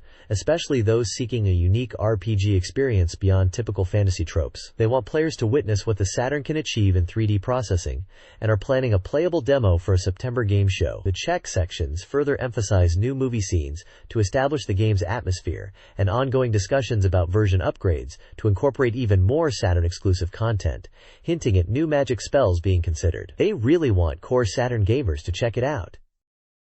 Konami is releasing a new Castlevania title, Symphony of the Night, an action RPG for single-player, all-ages enjoyment. The game shifts from the series' stage-based action, prioritizing exploration within Dracula's castle. Players control Alucard, a half-vampire seeking to defeat Dracula, with death also playing a role. Developers, including Mr. Miyata and Mr. Takaki, emphasize this installment's departure from previous titles like Rondo of Blood, with Alucard as the main character. They're incorporating elements to enhance exploration and drawing story inspiration from the movie Dracula. The game promises dramatic storytelling and exhilarating action beyond standard gameplay, including weapon and armor equipping in the PlayStation version. The developers believe the game's quality and item collection will make it one of the best in the series. This page continues discussing Konami's new action RPG, Castlevania, Symphony of the Night. It highlights the game as being centered around a cool hero, and tasks players with unraveling all the mysteries within the reborn Dracula's castle. We're introduced to 2 characters, Richter Belmont, the vampire hunter, who previously defeated Dracula 5 years ago in a Rondo of Blood and now wields the Belmont whip, and Maria Renard, a hunter and relative of the Belmont family. Maria is on a journey to find Richter, having heard rumors of the castle's revival, and is intrigued by the power of humans in this situation. The gameplay section mentions that the controls are largely the same as previous games, but with added elements. Alucard, being a magic user, has unique abilities not seen in past protagonists, such as transformation. RPG elements like experience points and money have been incorporated. Players can utilize various weapons and armor with different effects to strategically approach combat. The developers, Miyata and Takaki, are interviewed and clarify they are avoiding the term complete port. They describe development as progressing rapidly, but emphasize the game's large volume. They mention a trial-lander process. They also discuss additional elements for the Saturn version related to movies and sound, aiming to enhance the game and cater to fans, including the movie and sound aspects. They are aiming for a quality title and hope players new to the series will find it engaging. The recording date is mentioned as July 23rd at KCE Nagoya. This page is all about the upcoming SEGA Saturn release of Layer Section 2, known internationally as Raystorm. It's being touted as the sequel to the acclaimed Layer section, and the headline shouts about the return of the satisfying lock-on laser action. The article highlights that this Saturn version, part of the SATURN series, is set to deliver the arcade experience to homes. It mentions improvements over the PlayStation version, specifically noting newly added demo movies. The developers seem confident in the visuals, stating they've captured the arcade's graphical fidelity despite the hardware differences, and that loading screens are also being improved. There's a section titled PS Arcade Differences, which probably details changes from the arcade to PS versions and how the Saturn version is addressing them. But the key takeaway is the addition of new demo movies. A completion rate box indicates the game is 70% complete and lists key details like MediaQuest as the publisher, a potential release date of October 30th, a price of 5,800 yen, the genre as a shooting game suitable for all ages, and that it features two-player gameplay. Overall, the page is hyping up Layer Section 2 as a must-have shooting game for Saturn fans, emphasizing the return of the lock-on laser fun and improvements over other console versions. This page continues the discussion about Raystorm, highlighting the differences between the PlayStation and arcade versions, and focusing on the SEGA Saturn enhancements. The page emphasizes that from the start, you can choose from 3 different Sargray aircraft, a significant change from previous versions. It details the specs of each: Orgray 0, Orgray 1, and Orgray 2. Orgray 0 boasts a powerful lock-on laser with max 8 lock and the highest multiplier of 512x, but lacks hyper laser and special attack. Orgray 1 also has max 8 lock and a 128x multiplier, but comes equipped with hyper laser and special attack. Finally, Orgray 2 has max 16 lock, a 256x multiplier, and also features hyper laser and special attack. The descriptions then delve into the normal shot and lock-on laser characteristics for each type, explaining their power and spread. Next up is the Score Attack mode, which is available from the start in the Saturn version. In this mode, you can select any stage and begin fully powered up with maxed out shots and lock-on lasers. Scores are tallied for each stage.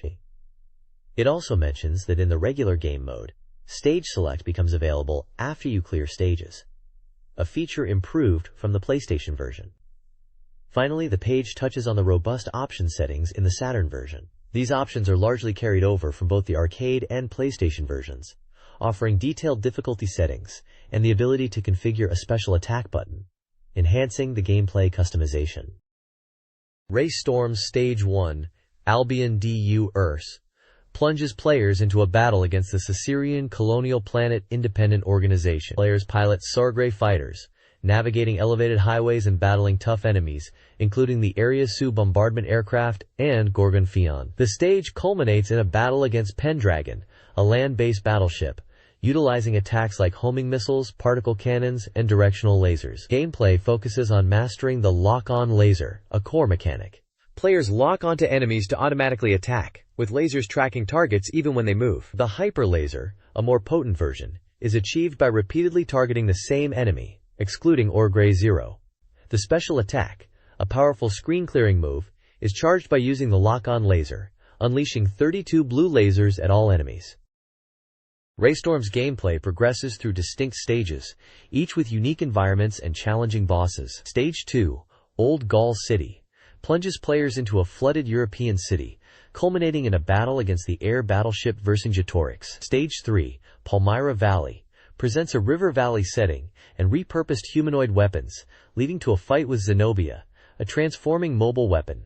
Stage 4, Third Fleet, shifts the action to Earth's orbit, pitting players against the Caesarian fleet. The boss, Hannibal, a planet-destroying battleship, requires strategic use of the lock-on laser to survive the intense barrage of attacks. Each stage increases in difficulty, culminating in the daunting encounter with Hannibal.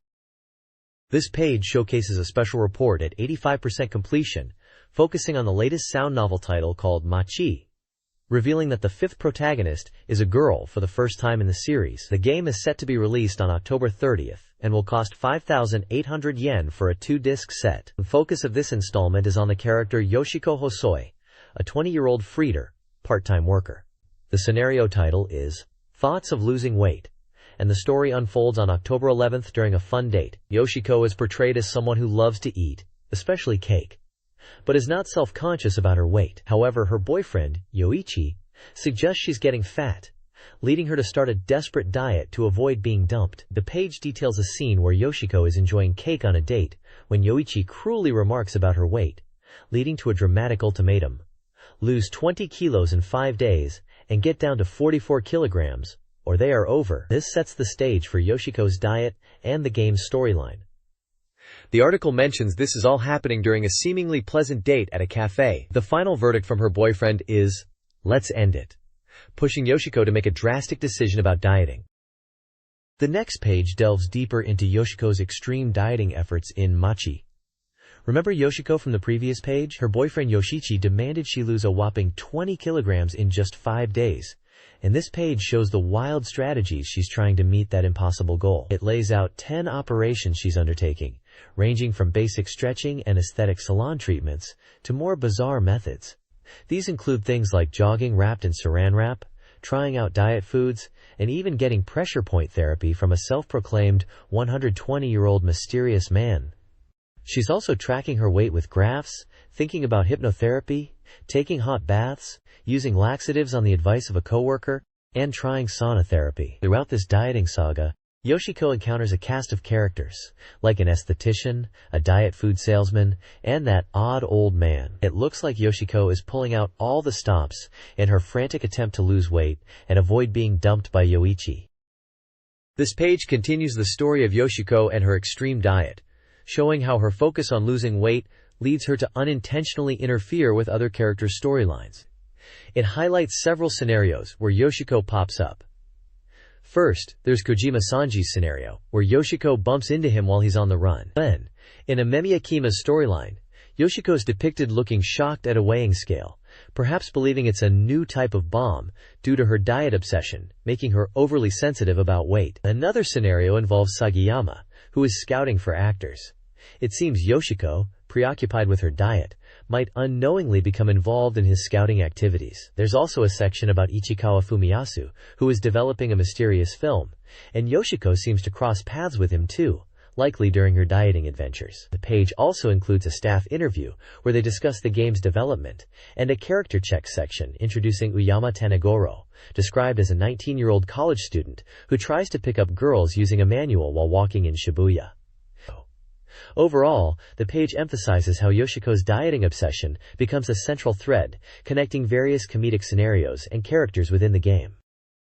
This text explores how Yoshiko's diet impacts the game's branching storylines. Choosing the cake over flowers in Gyubi Seibi's scenario, for example, triggers a chain of events due to Yoshiko's actions, changing the scenario's outcome. The game features background characters, like the Machis, a high school girls trio, who offer commentary on the Shibuya setting, and the radio drama protagonist Dandy, who interacts with Bifuko. Yoshiko's dieting habits create unexpected situations and influence the flow of other characters' narratives. The game's director emphasizes that Yoshiko's character and her eating habits were central to the design, using a morphing system for character and scenario processing, leading to surprising story developments. The town game uses light-hearted slapstick comedy, but the overall narrative is surprisingly deep.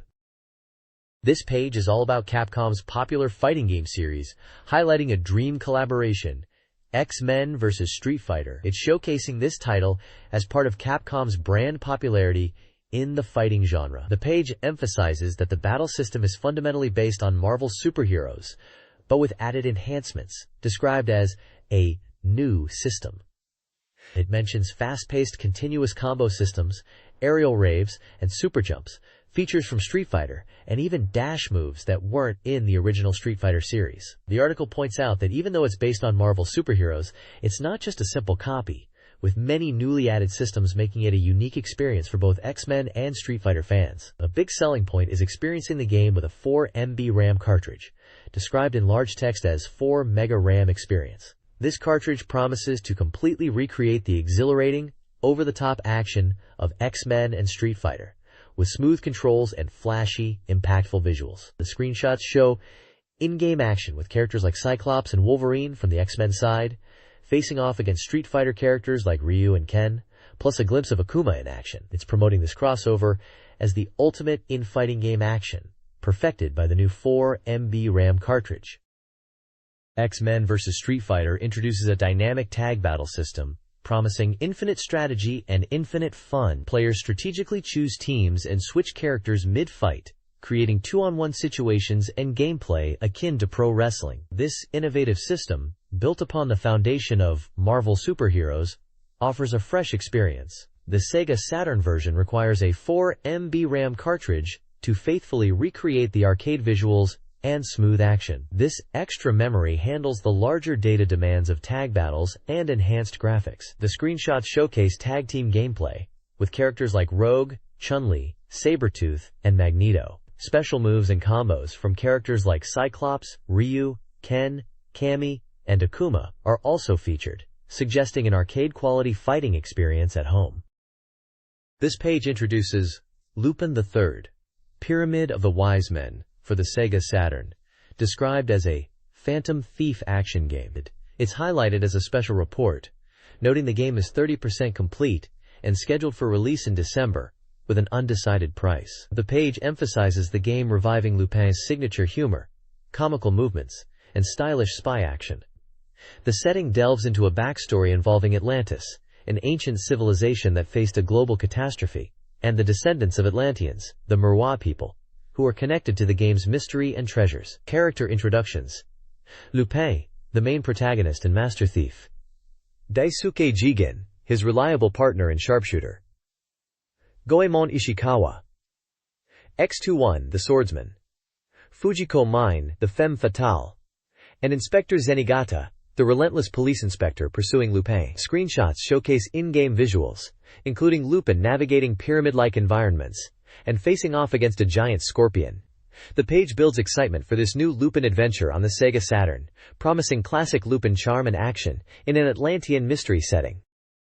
This page continues the spotlight on Lupin III, Pyramid of the Wise Men. It emphasizes the core gameplay objective. Intellectually and stylishly, find the treasure. The game focuses on strategic treasure hunting, encouraging players to think about how to infiltrate and how to steal the treasure. The page breaks down gameplay actions, including luring out the enemy to create openings, rushing in to exploit those openings, using disguise to blend in, avoiding patrols by reading enemy movements, and special intrusion routes like ventilation shafts for stealthy approaches.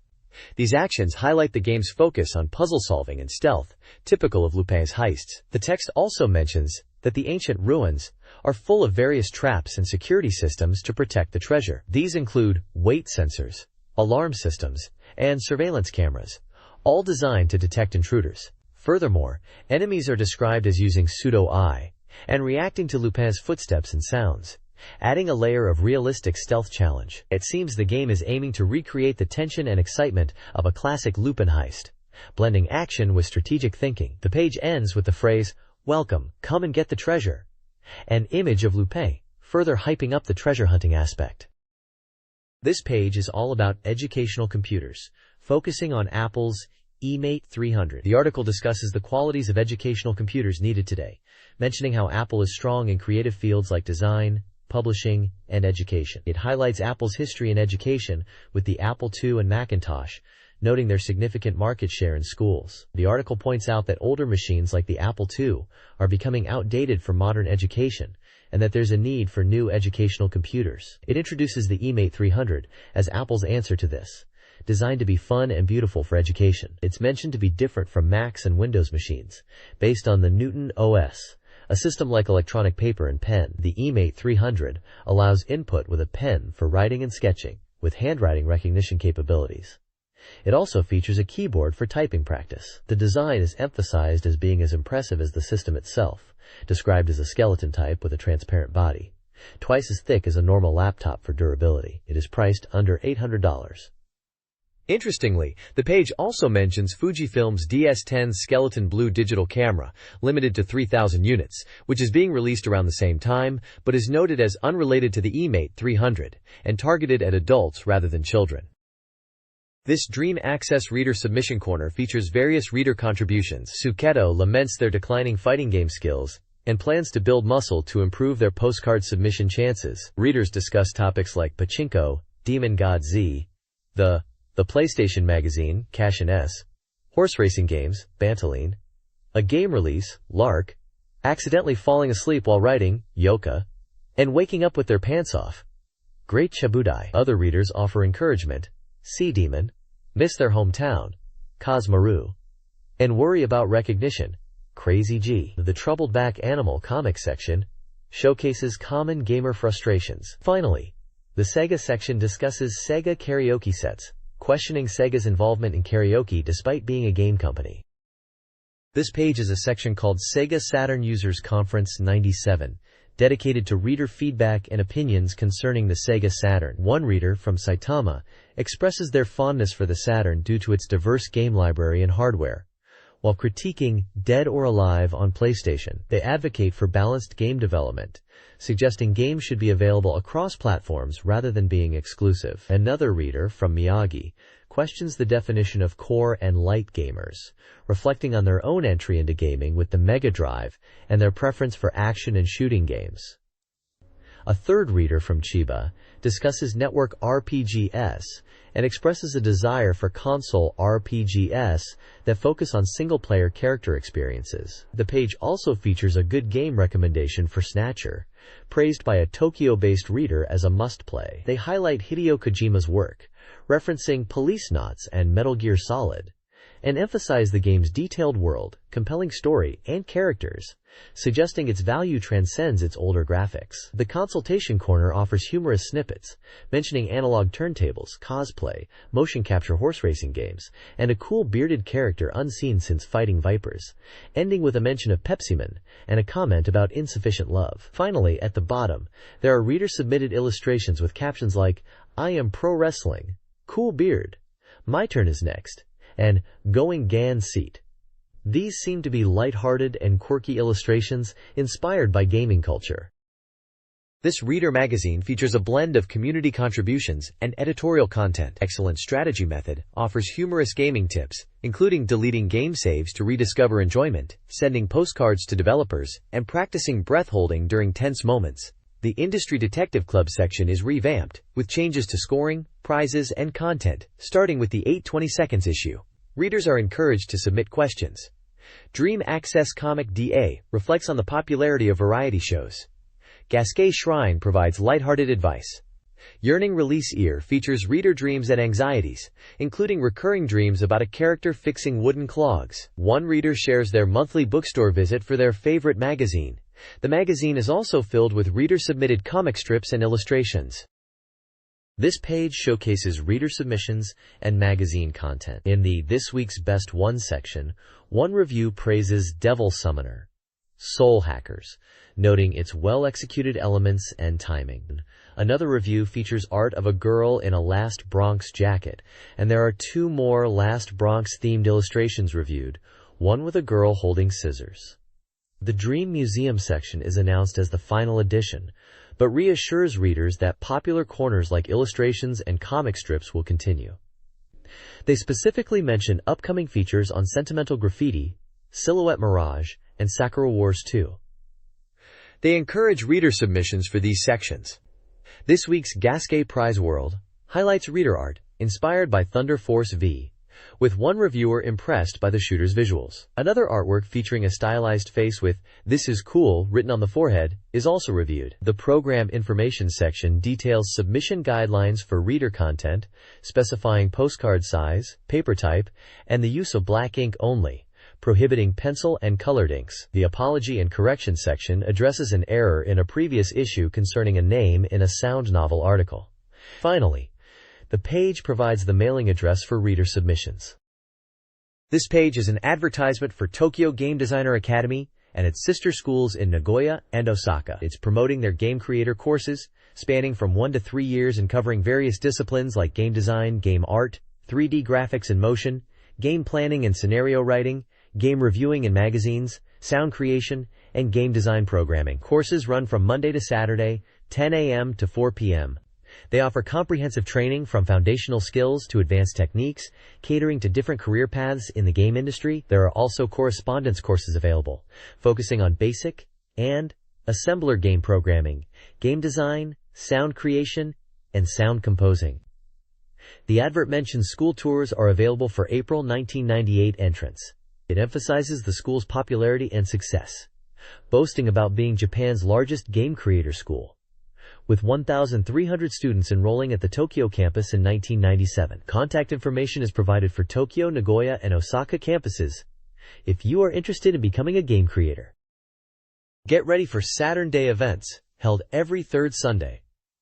This month highlights Last Bronx, with tournaments at Tokyo Joypopolis on August 17th. Future events will feature Island Tale of Zephyr, September 21st, and Devil Summoner, Soul Hackers, October 19th. Participate in the point card system to earn prizes, original bent tray in games, desk clock in games, or a day pack in games. Stay informed through Sega Joy telephone for weekly news updates via phone and Sega Fax Club for information by fax. Check out Sega Video Magazine, VHS, for promotional videos, this month featuring games like Neon Genesis, Evangelion DCL, and more. Find Flash Sega Saturn magazines and demo CD-ROMs at stores. Explore Sega's online presence through their homepage and message boards. This page is a relay column from Jun Uenozumi, a sound creator at Sega. He talks about his work on game music, mentioning titles like Outrunners, Daytona USA Circuit Edition, and Victory Goal 96. He also mentions his involvement in Astal, Dragon Force, Nights into Dreams, and Guardian Heroes, Drama Crids, and even Deep Fear, saying some are already out. Uenozumi also discusses upgrading his computer and a recent incident with his car window breaking. The page also features short columns from other contributors. Take-chan mentions working on Baseball Tsukuro and doing interviews. Destroyer de Hirano talks about modern folktales in current media, comparing scary urban legends to less effective horror. Honey Hanaya describes their summer, going to see fireworks but falling asleep. Finally, there's a section encouraging readers to send postcards with questions, opinions, and illustrations to Sega's promotion department. The Sega Press present this time is a wet tissue type Omania cleaner featuring an Akira from Virtua Fighter 3 design as a prize for 5 lucky people. This page is a mail order catalog from a Sega specialty store called Santa. It's essentially a price list for various Sega Saturn, Mega Drive, Game Gear, and 32X games and accessories. Starting with Saturn new software, they're highlighting titles like Last Bronx, Langrisser IV, and Marble Superheroes, with release dates in July and August. There's also mention of Saturn standard software, listed by price ranges, covering a huge number of titles. It's a massive list of games, with prices from 800 yen up to 8,800 yen, showing the wide variety of games available for the Saturn. Moving on to Saturn peripherals, they have everything from Saturn consoles with cool pads and twin sticks, to memory carts and various cables, even a steering wheel controller. They also list 32X software like Star Wars Arcade and GG software like Columns and Sonic Drift, alongside Game Gear peripherals. Finally, there's a section for Saturn CG, which seems to be related to graphic and design software. At the bottom, the page details how to order via phone or fax,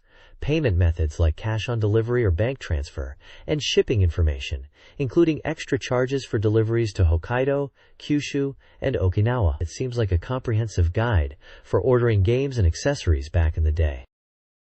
This page is the Sega Saturn Software Databank, covering games released from November 1994 to August 1997. It's designed to give you a snapshot of the Saturn's software library. This databank is connected to the reader reviews featured on page 29, and combining this information should help with purchasing decisions. It covers everything from older to newer titles. The page uses reader review scores, which are an average of total votes from reviewers, and also includes scores from the magazine itself for game quality. Games without reader reviews are marked with a hyphen. An X indicates titles with mature content, and compatibility details are found on page 196 in the New Software Release Information section. The table lists various games with their release dates, manufacturers, prices, genres, and these review scores. Looking through the list, there are familiar titles like Virtua Fighter, Myst, Clockwork Knight, Pebble Beach Golf Links, Daytona USA, and many others. It seems like a comprehensive overview of the Sega Saturn game releases during this period, providing both reader and magazine perspectives on the games. The next page continues with the SEGA Saturn Software Databank, still offering a detailed look at games released around the mid-90s. It's more of the same format. Tables listing games with release dates, manufacturers, prices, genres, and both reader and magazine review scores. Looking through this section, there's a wide array of genres represented, from action and RPGs to puzzle and strategy games. We can see titles like Doraemon, various fishing and Derby Stallion horse racing games, Sonic 3D Blast, and Bug 2. There's also Panzer Dragoon Zwei, which received very high scores, highlighting its quality. The page continues to offer a snapshot of the Saturn's diverse game library from this period, showcasing both popular and perhaps lesser-known titles, with their critical reception at the time. Again, it's a useful resource for anyone interested in exploring the Sega Saturn's game catalog, and seeing how titles were received by both the magazine and players. This page continues the Sega Saturn Software Databank, still diving deep into the game releases. It's presented as a detailed table format, listing a huge number of titles released around that time. You'll find the usual info like release dates, game makers, prices, and importantly, genre classifications and review scores from both readers and the magazine itself. Looking through the games listed, it's a real mix. Genres are all over the place: action, sports, simulation, strategy, puzzle, adventure, RPGs, shooters, racing games, and even table games like mahjong and board games are represented. A few notable titles jump out, like Nights into Dreams, Sonic Wings Special, Decathlete, Wipeout, and Saturn Bomberman. There are also racing games, like Road Rash and Daytona USA, and shooters like Virtua Cop 2 and Iron Man XO Manowar in heavy metal. For something a bit different, there's Tri-Rush Deppy, Precura Daisakusen, and even a game called Blood Factory. It's fascinating to see the breadth of games available on the Saturn at this point, from big names to some more obscure titles. The scores offer a glimpse into how these games were received by both the magazine critics and the players of the time. You can also see notations about compatible peripherals like multi-taps, mouse, and even specific controllers for some games. It really gives you a good snapshot of the Saturn's diverse game library and the critical landscape back then. This page continues with the Sega Saturn Software Databank, showcasing even more game releases from the period. It's packed with titles listed in a table, giving you details like release dates, the companies behind them, prices, game genres, and both reader and magazine review scores. There's a huge range of games here, spanning all sorts of genres you can imagine. Looking at the titles, there are some real gems, like Fighters Megamix, Virtua Fighter Kids, and Sonic R for those fast-paced thrills. Shooter fans get Virtua Cop, and for action adventures, there's Panzer Dragoon and Astal. If you're into platformers, Clockwork Knight is on the list, and for shoot-'em-up action, Darius Gaiden. It's interesting to see the variety of games being released, from well-known titles to some more niche ones, and the scores give an idea of how they were received back in the day. You can also spot notes about controller compatibility, like for the multi-tap and mouse. This page continues the extensive Sega Saturn Software Databank, offering another packed list of game releases. It follows the same format as the previous page, presenting games in a table with details like release dates, publishers, prices, genres, and both reader and magazine scores. Looking at the titles featured here, it's a real mix of genres again. There are games like Eve Burst Error, a visual novel adventure title. For RPG fans, there's Wizard's Harmony. Willy Wombat looks like an action title. Sports fans get NHL 97. Intriguingly, Biohazard, known internationally as Resident Evil, makes an appearance in the listings, alongside Nightruth. The page also includes an alphabetical index section to help you quickly find games within the databank. It's a great way to navigate through the massive library of Saturn games covered in this magazine. This section is really useful for quickly finding information on specific titles. This page continues the SEGA Saturn game databank. It's another packed list of titles, showcasing a wide variety of games. You'll find everything from simulations like SimCity 2000 and Civilization to action titles such as Shellshock and Strikers 1945. There's a good selection of Japanese games here, including Sakura Wars and its various additions and upgrades, which are pretty important for Saturn fans in Japan. You can also see puzzle games like Super Puzzle Fighter 2X and Super Real Mahjong. Sports games are represented by titles like Turf Wind 96 and television anime Slam Dunk. And for RPG enthusiasts, there's Jewels of Oracle. It's a really diverse collection demonstrating the breadth of the SEGA Saturn library at this time. This document continues a comprehensive SEGA Saturn game listing, covering titles from Ha through Ho. Games starting with Ha include Haunted Casino and Body Special 264 Girls in Motion Puzzle Volume 2. Hi. Games feature Victory Goal and its sequels, alongside sports titles like Big Hurt Baseball and PGA Tour 97, plus some other diverse titles. The Fu section presents fighting games like Fighter's History Dynamite and Fighting Vipers, puzzle games such as Funky Head Boxers, and simulation games including Fishing Koshin. More Fu games include FIFA Soccer 96 and Fist of the North Star. The He section includes Pebble Beach Golf Links. Finally, the Ho section lists games like Treasure Hunter Lime Perfect Collection, Horror Tour, and several mahjong and other puzzle/action games. This page is a strategy guide page focusing on the SEGA Saturn game Daisuki, which seems to be a school simulation or dating sim where you aim to graduate with good grades while girls approach the protagonist. The guide emphasizes achieving excellent results to graduate from Dokangakko. The page highlights 3 main points for success. Firstly, train after school. Suggesting that focusing on training after class is important, it advises that while rest is seemingly unnecessary, concentrating on training related to movement and actions boosts parameters significantly. Secondly, status is just a reference. It explains that while the game displays character stats, these are just guidelines. The actual academic performance and class attendance are more critical hidden parameters. The status screen mainly shows physical attributes and skills, but cultural stats are determined by class attendance. Thirdly, review efficiently. This section encourages players to review lessons to acquire qualifications.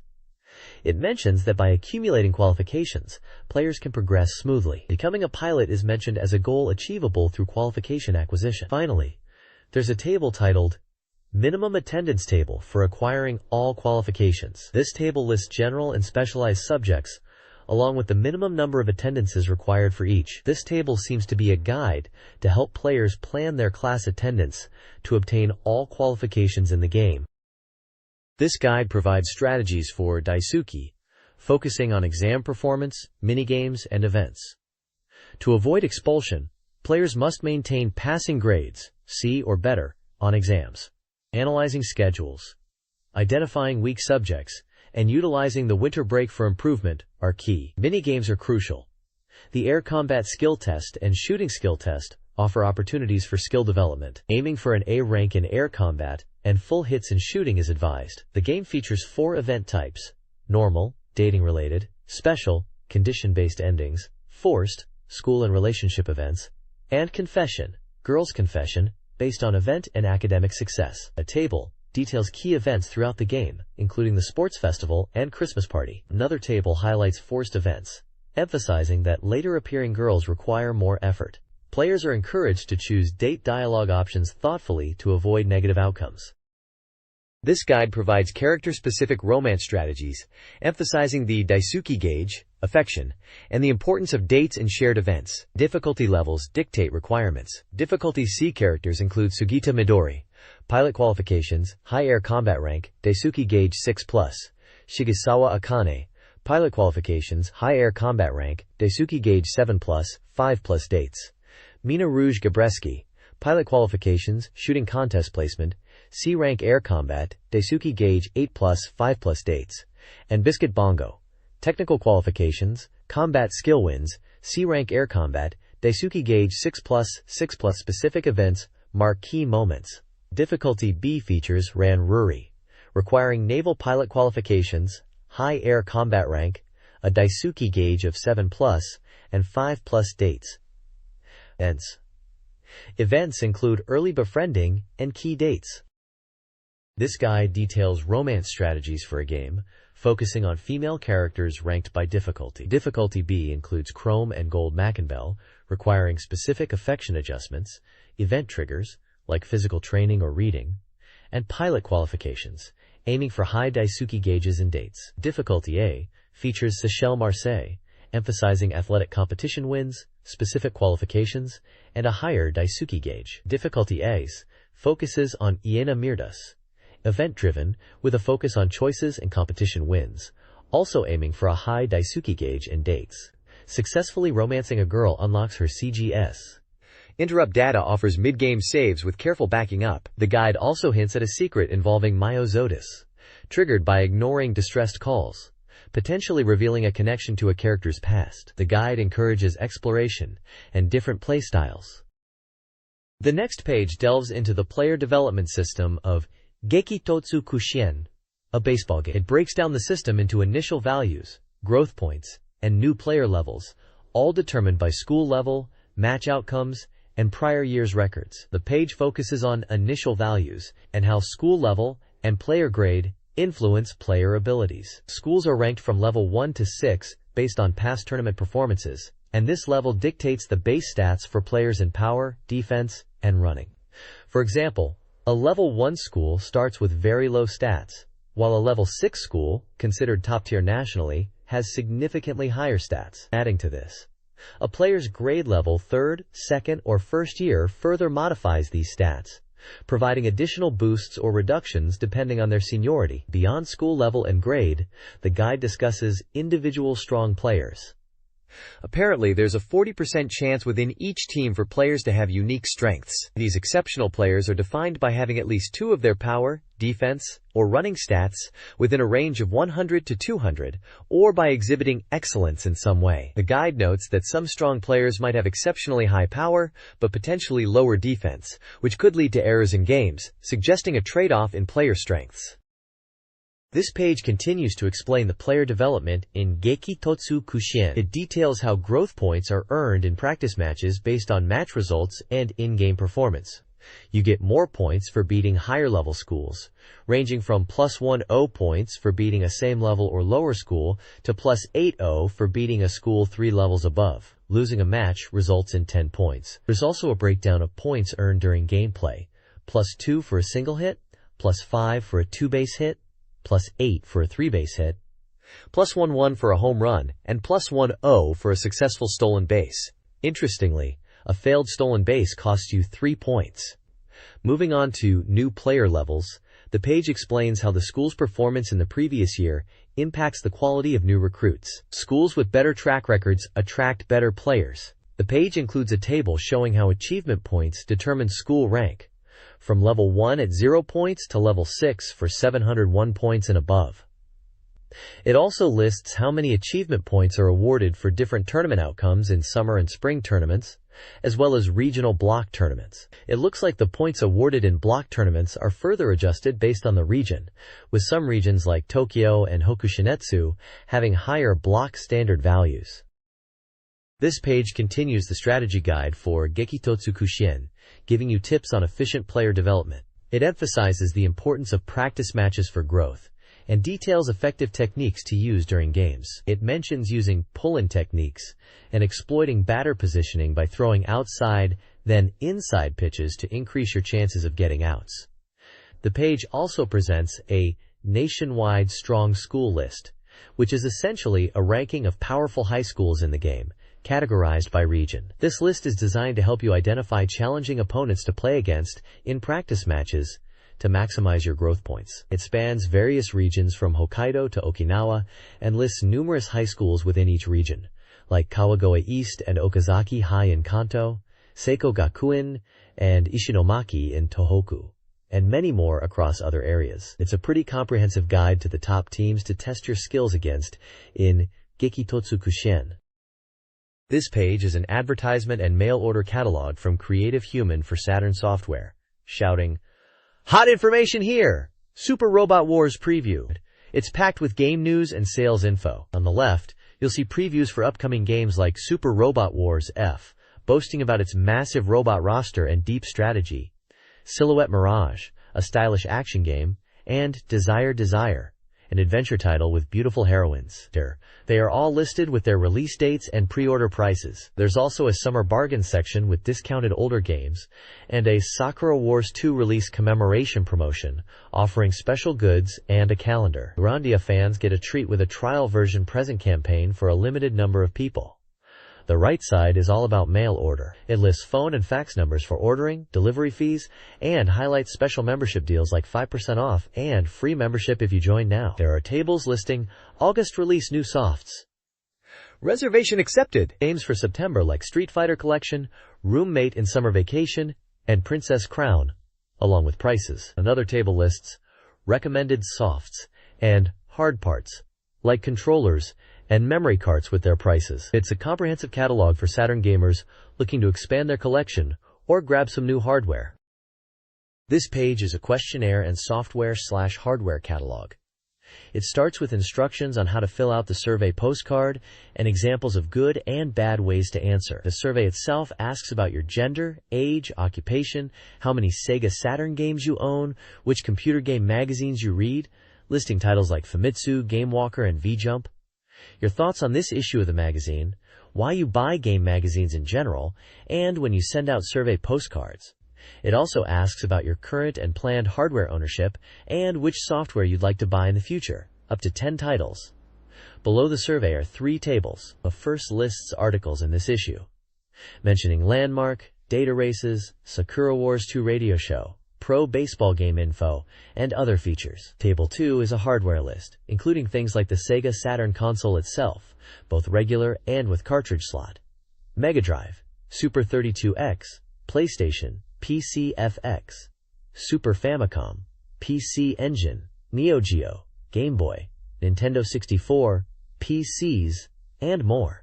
It also lists controllers, sticks, and accessories. Finally, Table 3 is a software list featuring a massive collection of Sega Saturn games, with numbers up to 154, like I Miss You, Akumaho Dracula X, Nocturne in the Moonlight, Castlevania Symphony of the Night, Assault Suits Vulcan 2, Cybernator 2, Wizards Harmony 2, X-Men vs. Street Fighter, Radiant Silvergun, Guardian Heroes, Grandia, Sakura Wars 2, Lunar Eternal Blue, and many others.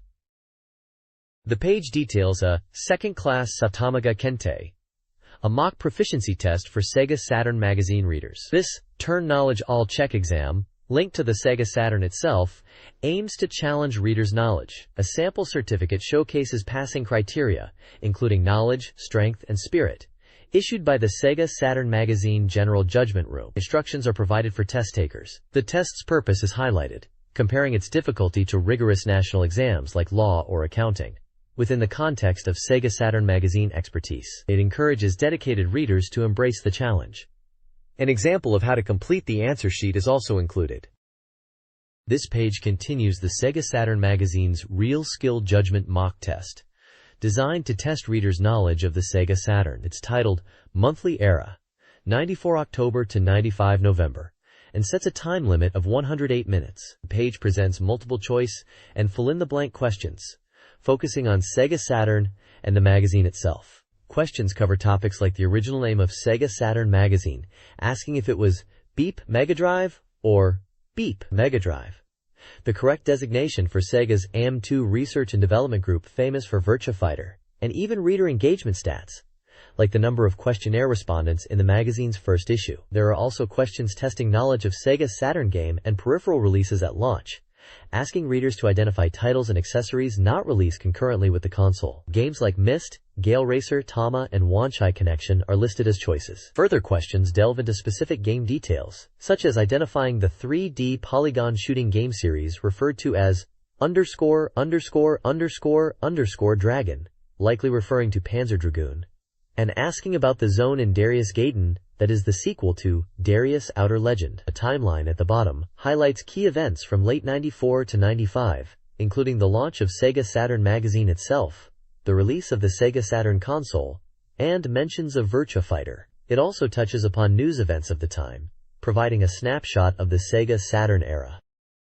This section of the Real Skill Judgment mock test covers the period from December 1995 to January 1997. Questions 21 to 23 focus on Virtua Fighter 2, quizzing players on high-score actions, Jackie's taunt button, and the character appearing after defeating Dural. Question 24 shifts to Nights into Dreams, asking about a promotional item offered with the game's purchase in September 96. Question 25 pertains to the sales ranking of a budget-priced game based on a popular anime, likely Magic Knight Ray Earth. The final question, 26, asks for identification of a game with a retail price of 6,800 yen. The timeline highlights events like SEGA Saturn sales figures, price drops, the release of Virtua Fighter 2, and the launch of SEGA Saturn magazine, alongside other cultural and social news.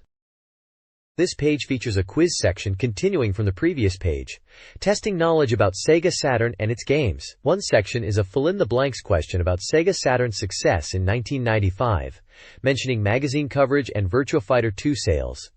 Another question asks about the music composer for the pinball game Enemy Zero, with choices being Eric Martin, Michael Nyman, and John Robinson, alongside an image of the game. There's also a question about the magazine's Creators Bank Corner, asking who was the third person featured, listing names like Kaminaka, Akemi Takada, Shigemasa Duraku, and Marisato. A question uses screenshots from Mobile Suit Gundam SEGA Saturn games, and asks to identify the second game released from the 4 images. The hint specifically mentions that Mobile Suit Z Gundam images aren't included. Another quiz question is about the top 4 SEGA Saturn games from 1995, asking for the third-ranked title from a list including Virtua Cop, Gokuju Parodius Deluxe Pack, Panzer Dragoon, and Layer Section, also known as Rayforce. There's a question regarding the SEGA Saturn modem and X-band compatibility, asking to identify a game from Saturn Bomberman, Puyo Puyo 2, Puzzle Bobble 3, Boosta-Move 3, and Daytona USA that is not compatible. Finally, a question asks about Fighters Megamix, challenging you to identify a character that doesn't appear in the game, presenting 4 character images. The bottom of the page has a calendar section, listing events like Tokyo Joyopolis Renaissance, SEGA Saturn model changes, and Tokyo Toy Show. This text describes a quiz and related news snippets from a SEGA Saturn magazine. The quiz covers topics like E3 exhibitors, a writing contest winner, SEGA Saturn features, TV conferencing system, peripherals, games, and magazine-specific details, mascot, publishing frequency, editor-in-chief's favorite game, cover star. The Weekly Times article announces the magazine's new direction and upcoming events, including the SEGA Saturn Festa, the Big Title Conference, and the Cool Pad campaign launch. News snippets highlight the release of Tamagotchi, the magazine's shift to weekly publication, the Sega Bandai merger, and various global events and technological advancements. Further quiz questions cover peripherals and Sega's TV game distribution service. This page continues a quiz covering SEGA Saturn magazine content. Questions 13 to 18 focus on cover identification, magazine history, and character trivia. They test knowledge of release dates, logos, mascots, and a specific song. Questions 62 to 63 cover the 96 Grand Prix Best Graphics Awards and special features in the weekly magazine, respectively. Questions 64 to 67 involve image recognition and character location. Further questions, 78 to 82, test knowledge of magazine content and publication. The page concludes with Power-Up Renewal sections. Issue 22's news includes various incidents, ceases, and game announcements, plus price drops and title collections. Issue 28 news covers E3, the Aichi Expo, special editions, and game screenshots, with peripheral release date information at the end. This page unveils the amazing prizes up for grabs in the Power Diagnosis Mock Exam Quiz. If you're aiming for the top spot, first place wins a fantastic trophy, a certificate of recognition, a 5,000 yen book coupon, and even your choice of game software. Coming in second or third still gets you a certificate, along with book coupons, 5,000 yen for second, and 3,000 yen for third. If you rank between 4th and 10th, you'll receive a certificate and a telephone card, which were quite handy back then. Even placing between 11th and 50th earns you a certificate, so it's worth entering. Below the prize details is the answer sheet itself, ready to be filled in and sent off. It also gives instructions on how to mark your answers correctly, with examples of good and bad markings, and the address to mail your completed sheet to before the deadline of August 29th. Finally, there's a section to fill in your personal details, like your name, address, occupation, and phone number, to complete your entry. This page is an advertisement for the SEGA Saturn game, Universal Nuts. It's billed as a space adventure game, focusing on a unique holder system for searching for key terms within the story and a page-turning rewind system. The advert features key artwork with a female anime character prominently displayed and a male character hanging upside down behind her and a futuristic spaceship in the background. The text mentions a mysterious ocean in space and teases a story involving a ferry adrift with no passengers except for one. The advert also highlights voice actors, including Mami Kingetsu, Hikari Midorikawa, Misato Fukuen, and others, and lists the character designer and scenario writer. Screenshots at the bottom showcase in-game visuals and character interactions. It mentions the game is an adventure game scheduled for release in autumn '97 and priced at 5,800 yen. The publishers listed are Layup and Wide Creative Network, with Sonnet's internet homepage also advertised. This character introduction highlights Kei Takakura, a beautiful teacher in a 3D fighting game. The article, titled No Opinions Needed, presents Kei as a rebellious character skilled in Muay Thai and kickboxing, known for her powerful kicks and balanced fighting style. Developers meticulously crafted her movements using real-world martial arts techniques, incorporating realistic action and hidden winning poses. Kei leads a double life. A respected math teacher by day, concealing a night face known only to a few, hinting at a darker secret. The page showcases 4 of her special moves, including Hybrid Throw, Cobra Blade, and 2 unnamed attacks, with accompanying screenshots. The page also details the game's release date, September 25th. Price, 5,800 yen. Genre, 3D fighting. Age suitability, all ages. And 2-player battle support. Character design is credited to Atsushi Case, and the game is related to the weekly shonen magazine Chameleon serialization. This page is an advertisement for a magazine called Supple Station, which is releasing on August 22nd and is a big 248-page issue with a massive price drop of 290 yen. The girl in the photo is saying, "Megumi-chan, I'm sorry." It seems like the magazine is packed with content. There are highlighted special features, including a PS Trajectory Miracle of Footprint special, marking 3 years since release, and looking back at the PlayStation's history and strategies as the #1 next-generation console. Another feature is the Rockman 10th Anniversary special, celebrating Capcom's Rockman, Mega Man series this year. The page teases further content but says specific details can't be revealed yet, hinting at big news and announcements from Square makers, likely Square Enix, about 2 new titles, along with other exciting information. The lineup section lists upcoming game information, including Formula 1 Foot 97, Front Mission, Armored Trooper Vodom's Gaiden, Blue Knight Berserga Story, Spectral Tower 2, Spectral Force, and others.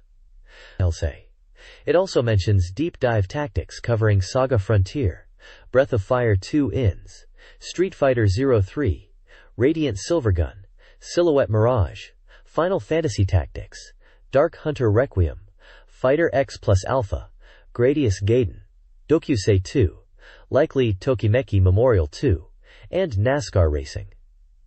The page emphasizes that there are new serialized features that weren't in Supple before, stressing the volume of content and promising it's a great deal at this price, claiming you absolutely won't lose out.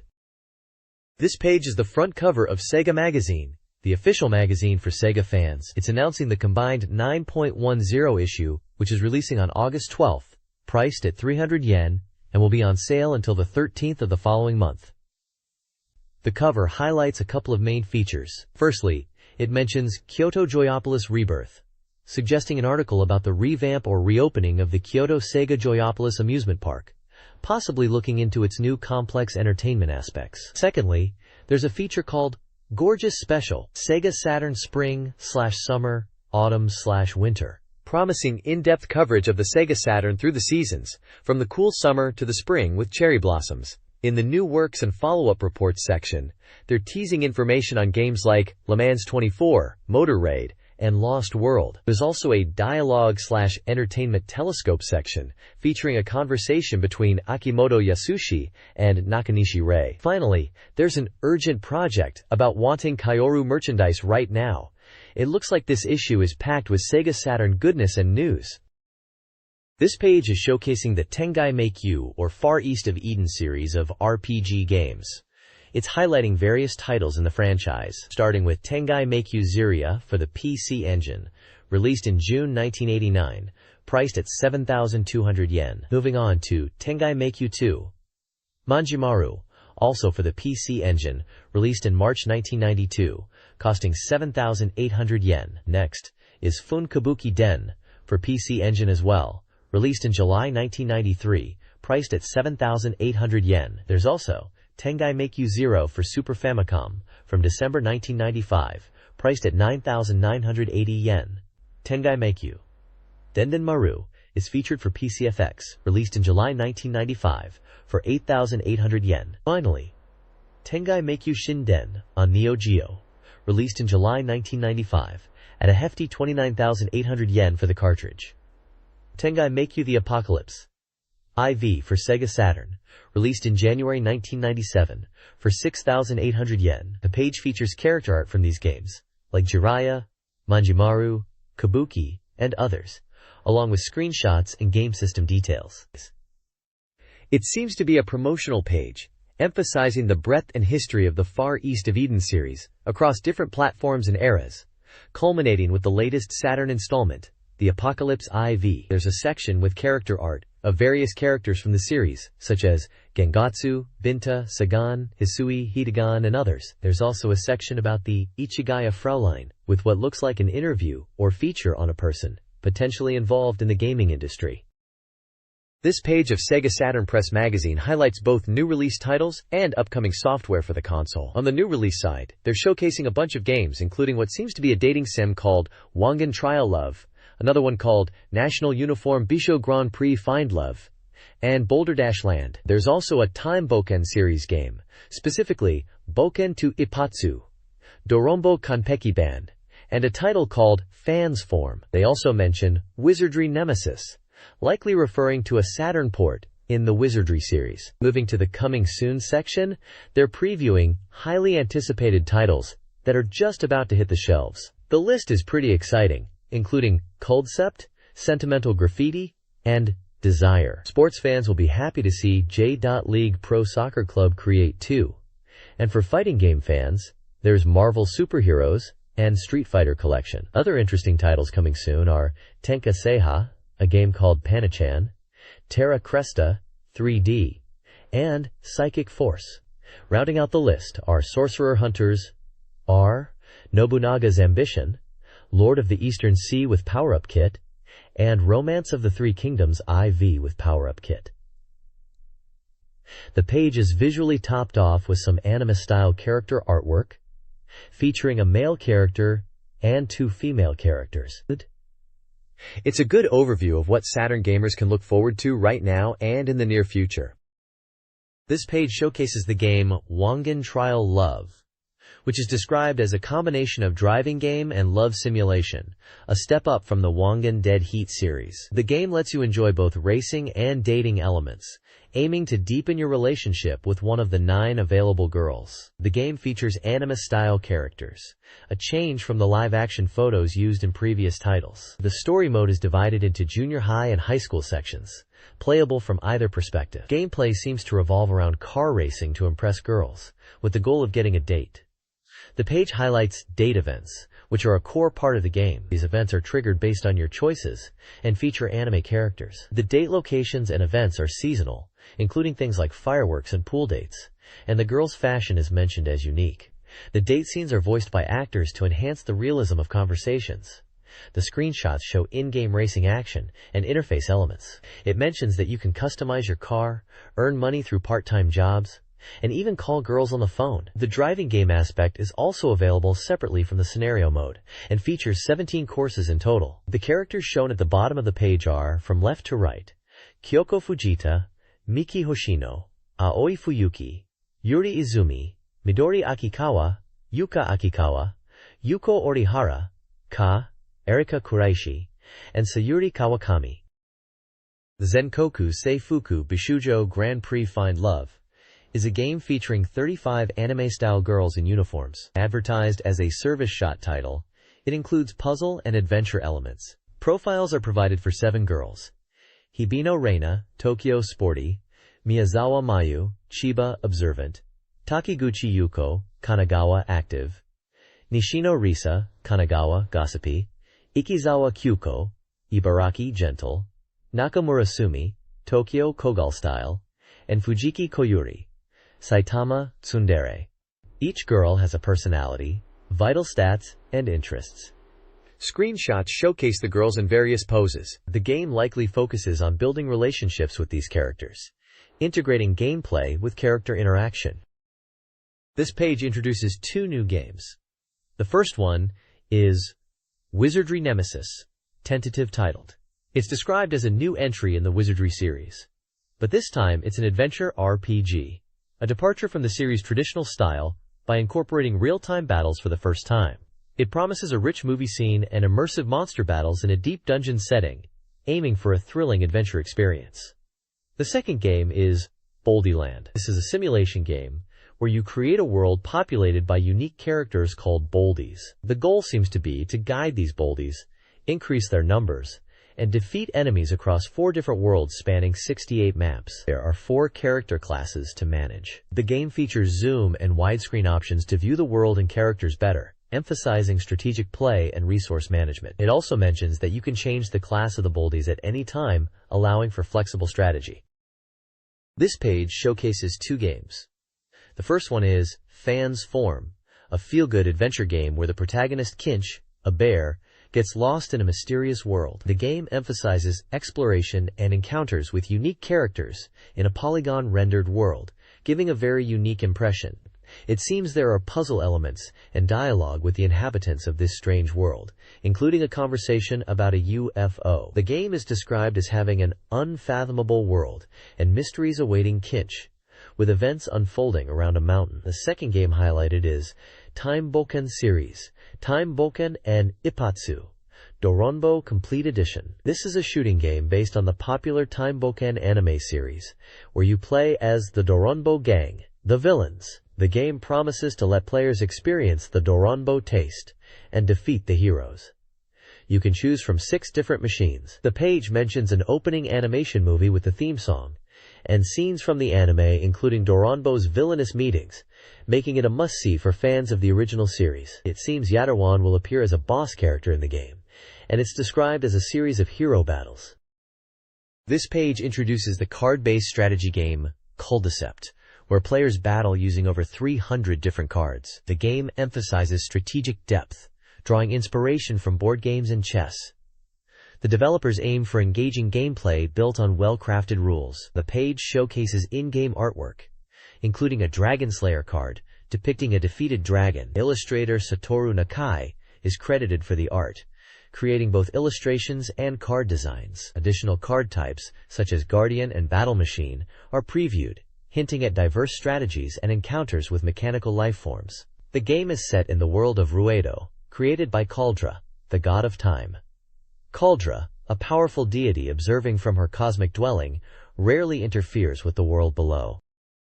The next page delves further into the world of Culdicept and what the game is all about. It explains that Culdicept is a scattered card that landed on the ground, and people who can use these cards are called scepters. It details the core gameplay loop, which revolves around creature cards, essential for claiming land on the game map by summoning monsters. These creatures, each with unique attributes and elemental affinities, are influenced by the land they are summoned on.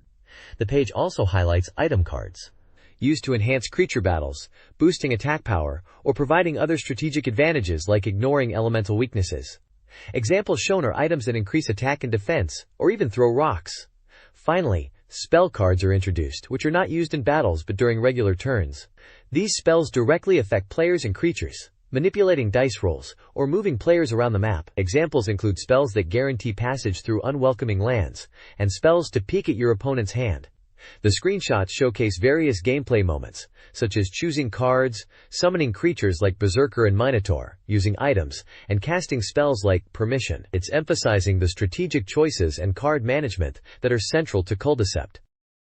Sentimental Graffiti is a love simulation game where players travel across Japan to meet various heroines. The game, 80% complete with a planned November release, price undecided, centers on individual heroine stories. Players navigate a travel map with 13 locations, including Tokyo and 12 heroine cities. Travel consumes action power, which regenerates at hotels. Gameplay involves phone command for arranging dates in Tokyo and schedule command for planning. The protagonist manages money and action power. Screenshots show travel by train and interactions with heroines like Ayako in Aomori and Kiari in Fukuoka. The game emphasizes strategic scheduling to successfully meet heroines across Japan. This page delves deeper into the travel mechanics in Sentimental Graffiti, comparing different transportation methods under the same conditions, specifically departing from Aomori at 6 p.m. with 35,460 yen and 100% action power. It highlights how choices impact parameters. For cost-conscious players, it recommends the night bus from Aomori to Sendai, which is cheaper at 27,440 yen and recovers action points, while for those with more money, the airplane from Takamatsu to Hiroshima at 11,050 yen is faster but consumes action power. The page also introduces hitchhiking as a last resort for those out of money to meet girls, although it's unreliable and action power consumption is unknown. There's a system check section explaining Setsunasa, a game mechanic where a girl's feelings are affected by how long it's been since you last met. Longer waits increase Setsunasa, which can boost affection on meeting, but waiting too long can decrease it. The schedule command is briefly mentioned as a way to plan your dates. Screenshots show interactions with heroines like Emi Sendo in Sendai, Honoka Sawaguchi in Sapporo, Nana Kirishima in Hiroshima, Miyabi Takamatsu in Takamatsu, and Ruri Fujisaki in Kyoto, each with dialogue snippets related to travel and meeting up. The page emphasizes strategic travel planning to efficiently meet heroines across Japan within the game. This page is all about the game Desire. It seems to be highlighting the game's progress, showing it's 80% complete and aiming for a September 11, 1997 release. The tagline is something like, "I want to keep protecting your smile." The article focuses on Albert's storyline in the game, tracking events up to the second day. It recaps the first day where Albert, a journalist, arrives on an island and meets a mysterious girl named Tina, rescuing her. Professor Terra, who seems to be important, dies in an accident. There's mention of improved animation in this new room version, making the story more dynamic. Kazumi apparently warns that Desire is a dangerous place, which sets up some tension. We also see Tina's encounter, probably referring to Albert meeting Tina. And it looks like there's something called Albert Special featured as well, maybe a special move or attack. The game is described as a multi-site adventure, and it's for one player, recommended for ages 18 and up. The price is listed at 6,800 yen, and it comes on 2 kdrams. The text emphasizes that the game development is in its final stages and encourages anticipation for the release. This article analyzes characters and plot points from Desire. Tina, voiced by Tomoko Kawakami, is a cute escapee who accompanies Al. Cheryl Shotret, voiced by Chinami Nishimura, is a mature and intelligent character with a tanned complexion. The story focuses on the second day, with a mysterious phone call warning Tina. Al spends the day working and worrying about Sylvia's condition. He encounters Raiko and Professor Stella, and Sylvia gives him cryptic advice. The article then covers an interview with Kazumi and Chris, who discuss the key to the labyrinth research. They are invited to Raiko's room, hinting at stolen information. The narrative explores the relationships between the characters. Tina has feelings for Al, and Cheryl teases him. The game includes animated scenes of Al and Tina and emphasizes the importance of a daily checkup. Raiko, usually calm, ends the section with a suggestive invitation.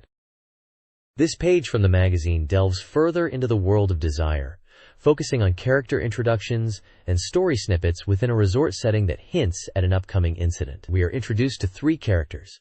Christine "Chris" Shepard, who works in general affairs at the research lab and always sports a casual, sleeveless look. Lied Kusanagi, whose personal style is mature and fashionable, particularly noted for her skirt with a daring slit. And Makoto Isumi, who appears youthful in her casual clothes but is described as very active. The page also teases plot points with sections titled Cheryl and the Sea, Tina's Mischief, and Sylvia's Room. Cheryl and the Sea starts with a fun beach outing, but takes a turn when Kasumi gives All a peculiar look, possibly related to the area being off-limits for swimming. Tina's Mischief seems more lighthearted with scenes of Tina and Cheryl in swimsuits, while Sylvia's Room introduces a layer of mystery. Al gets told off, searches Sylvia's room once more, and finds out Tina has disappeared, only to return later with Professor Stella. Sylvia's comment about washing off seawater, combined with Kasumi's earlier reaction, might suggest there's some kind of contamination or hidden issue at play, keeping up the suspense from the previous page regarding the unfolding events in Desire. This page promotes a big screen presentation of Desire, comparing its visual impact to The End of Evangelion. It highlights lucid motion technology, promising detailed animation and a powerful viewing experience. The page previews key plot points and character arcs. Raiko's story details Raiko's failure to uncover Tina's identity, ending in Raiko's drunken stupor. Another section suggests a troubling scene of someone taking advantage of a drunk woman. Chris, what happened? Depicts a confrontation between Chris, Kazumi, and Al, revealing secrets about Delicia and resulting in a violent attack, with phrases like brainwashing and crisis shudder. The page builds suspense, hinting at dramatic and dangerous moments within Desire and inviting viewers to experience them. This page is dedicated to J-League Pro Soccer Club Wo Tsukuru 2, highlighting its new features. It focuses on the enhanced contract negotiation system, where players can now directly influence contract length and salary. The game emphasizes player evaluation, showing that player abilities are assessed out of 10 points after each match. Key Point 1 explains the contract negotiation process, detailing how players can now decide contract terms themselves within a 1 to 5 year range, or leave it to their secretary. Key Point 2 discusses player evaluation, stating that while scores don't directly show player skill, they indicate performance and chance conversion in matches. Good players, and those who perform well in crucial moments, will have higher scores. Player evaluation also affects popularity. The page showcases screenshots of the contract negotiation screens, demonstrating how you can negotiate contract years and salary with players.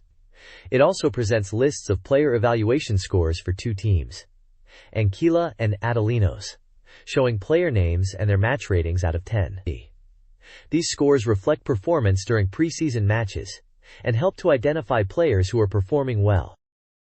This page reveals a scoop for fans of J-League Pro Soccer Club Wo Tsukuru 2, announcing that there will be not 1, but 3 secretaries to choose from in the game. You'll get to pick your favorite at the start, and while their abilities are practically identical, each has a distinct personality and visual style. The page introduces the 3 secretaries with profile details like their birthdays, blood types, heights, and even their BWH measurements. They are Megumi Tachibana, Miho Takegami, and Tomiru Shida 2. It emphasizes that your choice is purely based on preference, as they all offer similar support throughout your potentially decades-long in-game career. Key points also highlight enhanced player individuality in this sequel. Players will have more distinct personalities, influencing their interactions and opinions during meetings. These meetings are now more important for gauging player condition and even team dynamics, allowing you to understand player satisfaction levels and compatibility within the club. Another exciting new feature is the upgraded club information system. This provides detailed player data to help you manage your team effectively, tracking things like player age, contract status, in-season performance, and injuries. This information is crucial for contract renewals and strategic team management. Finally, the page ends with a call for fan mail, encouraging players to send in their thoughts and messages about the game. This page delves into versus battle strategies for Marvel superheroes. It's titled Versus Battle Advice, aimed at players looking to dominate in human versus human matches. The page emphasizes that in this game, knowing combos is crucial for victory, especially utilizing infinity specials. It highlights the importance of consistent, skillful play to secure wins. Moving beyond simple button mashing, the article breaks down key battle concepts like one-chance combos and basic battle concepts, and then goes into specific attack types. These include dash attacks, noting that most characters can initiate combos from a dash, and suggesting using crouching weak kicks for starting attacks. Jump attacks are also covered, suggesting chain combos from jump attacks, and following up with aerial combos, recommending this as standard practice. Throw attacks are also discussed. Then, focusing on the character Hulk, the page details aerial rave infinity special techniques, explaining that his Gamma Charge is a strong attack to rely on. It outlines various combo routes, starting from standing weak kick, jumping weak kick, and crouching weak kick, leading into moves like Gamma Crush and Anti-Air Gamma Charge X2. The page concludes with a section on basic continuous techniques, featuring flowcharts visually illustrating combo sequences. This page continues the Marvel superheroes versus battle strategies, this time focusing on Spider-Man, Iron Man, and Wolverine. For Spider-Man, the guide emphasizes aerial combat, suggesting players use jump attacks and his web swing to control the air and pressure opponents. It highlights using jump medium punch, jump medium kick, and jump strong punch to initiate combos, leading into aerial raves. Iron Man's strategy is based on hit-and-run tactics. The advice is to utilize his standing medium punch and dash attacks to create openings. It details combos, starting with standing medium punch, crouching medium kick, and jump attacks, also leading to aerial raves and a smart bomb attack from the air. Wolverine's section focuses on aggressive, close-range fighting. The guide recommends using dash attacks and crouching weak kick to start combos and pressure opponents. It showcases combos starting with jump strong kick and crouching weak kick, leading to powerful moves. It also includes throw combos and screen edge combos, including an air throw called the Drill Claw.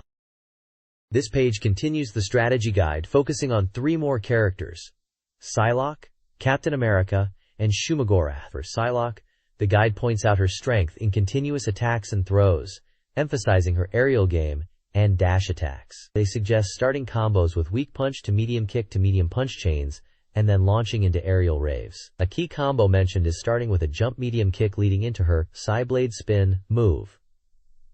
Captain America's section highlights his powerful and easy toss techniques. It recommends using his projectile attacks to control space, and then closing in for melee combat. The guide suggests utilizing his standing strong punch as a key move in mid-range, and mentions combos that start with jump attacks, leading into ground combos and his and Stars and Stripes move. Finally, for Shumagorath, the guide describes him as an unorthodox fighter with unpredictable moves. They advise utilizing his long reach and various projectiles to keep opponents at bay and create openings. It mentions his standing strong punch as having good range and suggests using dash attacks and jump attacks to approach. Aerial raves are also listed as a combo finisher for Shumagorath. The guide also points out the importance of using command throws, such as devitalization, as a key part of his strategy. This guide focuses on strategies for Blackheart, Juggernaut, and Magneto. Blackheart is best played at a distance, using projectiles like standing strong kick and crouching strong punch, medium punch combos leading into dash attacks, and the Inferno special move, followed by the Heart of Darkness command throw, are also effective. Juggernaut is a powerful character but has exploitable openings. Utilize quick standing weak punch attacks and jump weak kick to medium punch combos. Employ forward plus standing strong punch for aggressive play, and cancel power-ups to reduce vulnerability. The guide suggests chain combos like jump weak kick to Juggernaut punch, especially near the screen's edge. Magneto dominates in the air. His ground attacks are weaker, so focus on aerial combat and projectiles. Combos should start with jump, weak punch or kick, transition to standing or crouching attacks, and end with hypergravitation. Special moves like EM Disruptor and aerial raves are also key. This guide focuses on unlocking and playing Dr. Doom in Marvel Superheroes. To unlock him, beat the game once without shortcut mode and then, at the character select screen, hold down and press medium kick, then strong kick, while holding an attack button. Doom is strong with normal attacks, especially his kicks, which are effective against airborne opponents. Use standing medium kick or strong kick in the air, strong kick for distant jumpers, and medium kick up close, also a launcher. His special moves include the plasma beam, photon shot, a multi-laser attack, molecular shield, close-range rock attack, and the infinity span punch/photon array, powerful super moves. Suggested combos include jump strong kick, dash weak kick, and aerial raves. Chain combos into photon shot or photon array are also recommended for advanced players. This page introduces the hidden character Thanos in Marvel Superheroes. It details how to unlock him, stating you need to complete the game once without using shortcut mode, then on the character select screen, press up twice on the D-P-A-D, and then strong punch, medium punch, and weak punch in order while holding down an attack button. The page then describes Thanos as having many, slightly cheap techniques, highlighting his strong normal attacks useful in real matches. His standing weak punch is mentioned for its chain combo potential, and crouching medium kick is described as a launcher with good reach. Strong punch and strong kick are good anti-air options. Jump attacks, and especially downward strong kick, are noted as powerful. Moving on to special moves, it lists Titanic Crush and Death Flare. Then it details his Infinity Specials, which seem to be unique moves using the Infinity Gauntlet. These are Gauntlet Reality, Gauntlet Time, Gauntlet Soul, Gauntlet Power, Gauntlet Space, and Gauntlet Mind. These appear to be powerful attacks with different properties based on the descriptions and screenshots, such as projectiles, stone pillars, and reality warping effects. Finally, the page shows some basic combo examples as a starting point for players. Overall, the page emphasizes Thanos' powerful nature and variety of techniques. This page is all about the Street Fighter collection for Sega Saturn. It's flagged as Coming Soon software, so it's a preview. The article talks about Street Fighter II being a pivotal 2D fighting game, and this collection brings together Super Street Fighter II and Super Street Fighter II-X as the pinnacle of the series at that point, aiming to capture the essence of 2D fighting action. It mentions the collection is a 2 Candelas set. One disc contains Super Street Fighter II and Super Street Fighter II-X, and the other disc has a collection original version of Street Fighter 02, which we know internationally as Street Fighter Alpha 2. When you start it up, you get a main menu screen to pick between Super Street Fighter II and Super Street Fighter II-X. There's a completion rating of 60% displayed, which is interesting. The page also has images of the game logos and character artwork from the Street Fighter series, including Ryu, Ken, Chun-Li, and other familiar faces, showcasing the classic cast. It looks like they are highlighting how this collection lets you experience the history of Street Fighter arcade games on the Saturn. This review focuses on the Saturn port of Street Fighter Alpha 2, Street Fighter 02 in Japan. The preview version mirrors the arcade experience in terms of gameplay, featuring faithful ports of opening demos, background music, and a solid feel. The Saturn version includes plentiful OMake, or bonus features, with Gookie mode highlighted as a key addition. The training mode allows practicing special moves against a CPU. Original combos, utilizing strong punch and kick, are also present. The review details various movesets, including normal, special, and super combos. Super combos feature impressive visual effects. Gookie mode pits players against the incredibly strong Gookie, Akuma, promising a challenging experience. This page spotlights Tenga Seiha, a deep-dive historical simulation game all about Tokugawa Ieyasu and his epic journey to unify Japan. It's a history-rich strategy title that really focuses on key events throughout Ieyasu's life right from his early days. The developers themselves confirm it's a complete package, covering his entire life story. Gameplay looks to blend adventure elements, where you're exploring towns and castles and interacting with people, with real-time strategy battles. They've packed in famous historical battles like Komaki Nagakute, Osaka Winter, and Osaka Summer, so there's tons to play through. Plus, there are 24 branching scenario points, letting you mess with history and explore what-if situations, like teaming up with Oda Nobunaga. The review points out the game's emphasis on events, and even the drama of character relationships. Apparently, some subordinates might not get along. They also touch upon the important daimyo who shaped Ieyasu's path, and his famous nickname, Sengoku Tanuki, the wartime raccoon dog. Bottom line, this is being touted as a must-have historical SLG for fans of the genre, designed to be enjoyable for both strategy newcomers and hardcore veterans. This page continues the spotlight on Tengaseiha.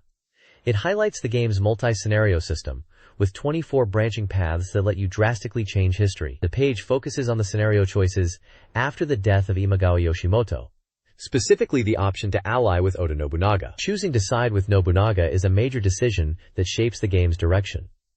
The article also details town exploration. You can walk around castle towns, talk to people, and discover hidden items. It mentions some specific items you can find, like the famous spear, Tombokiri, and the snake spear, used by Zhangfei. Finding these items involves getting information from townspeople and exploring. There's also talk of hidden gold in Kakegawa town, appearing after the family's initial deployment. It seems exploring towns and finding items is a key part of the gameplay loop in Tengaseiha, adding an adventure game feel to the historical strategy. The page emphasizes the variety of events and characters you'll encounter in the towns, suggesting a rich and diverse world to explore outside of battles.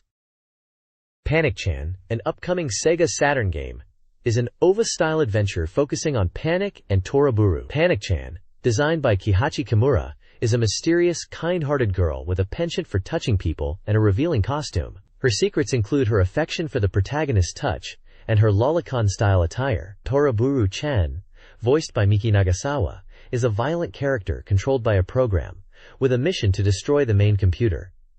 Despite her mission, she harbors kindness. The game explores the complexities of her actions. The first edition includes bonuses, like a CD single featuring original songs, pin badges of the characters, and a dress-up set for Panic and Toraburu figures, allowing customization of their outfits.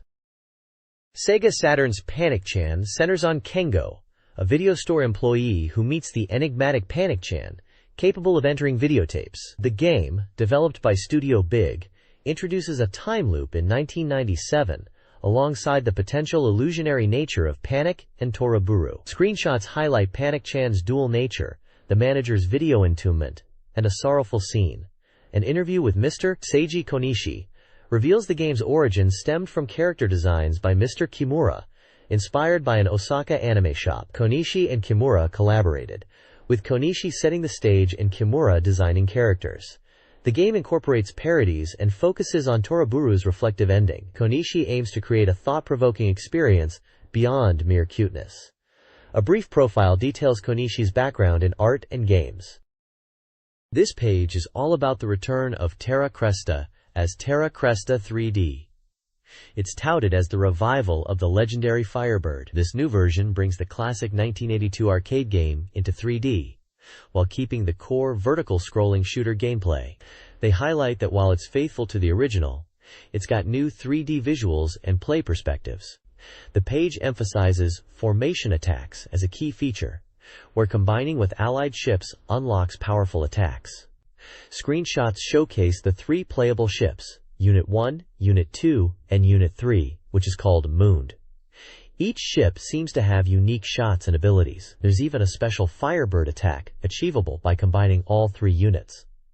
There's an interview with Kenji Yoshida about the game's music. He mentions that he aimed for an orchestral sound, reminiscing about the sounds of space opera. He created 5 new songs for the game, encouraging players to listen to BGM tracks 2 through 6. Yoshida considers game music to be something that exists within the game screen and tries to draw out the music from the visuals. He even jokes about his old hard disk failing after the game was finished and new sound data being gone, but expresses joy about a future soundtrack CD. Finally, there's a profile section for Kenji Yoshida, describing him as a famous composer who has worked on many game music titles since the early days. Terra Cresta and Dengard are listed amongst his representative works. This page is diving deeper into the gameplay of Wingar, hyping it up as Wingar Launch! Soar through the green earth! It breaks down 3 stages. Stage 1 is the enemy production factory, described as invading a factory filled with machines and pipes, culminating in a fight with a new model mid-boss called Funnel. Stage 2 is offshore resource development, set over the ocean with resource-gathering facilities and a boss fight against the search battleship Iron Wolf. Stage 3, the deep-sea secret base, takes place in a dark underwater base where enemies attack in formations using fast pods and hydras, demanding formation attacks to overcome. There's a section highlighting that boss battles in stages 2, 4, and 6 change perspective to a closer, more intense viewpoint. They use a screenshot of a boss fight against Chubo from stage 2 to illustrate this point. Finally, there's a column section titled Recalling the Days of Terra Cresta.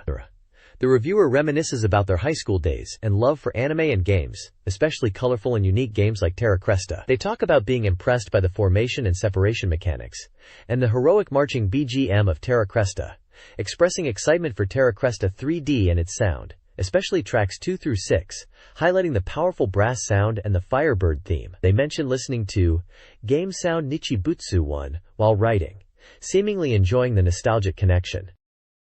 This page is all about psychic force hitting the SEGA Saturn. It's being hyped as a new sensory combat game where psychic powers clash. The game is currently 30% complete and promises to bring the arcade experience home. It's a versus fighting game, but with a twist.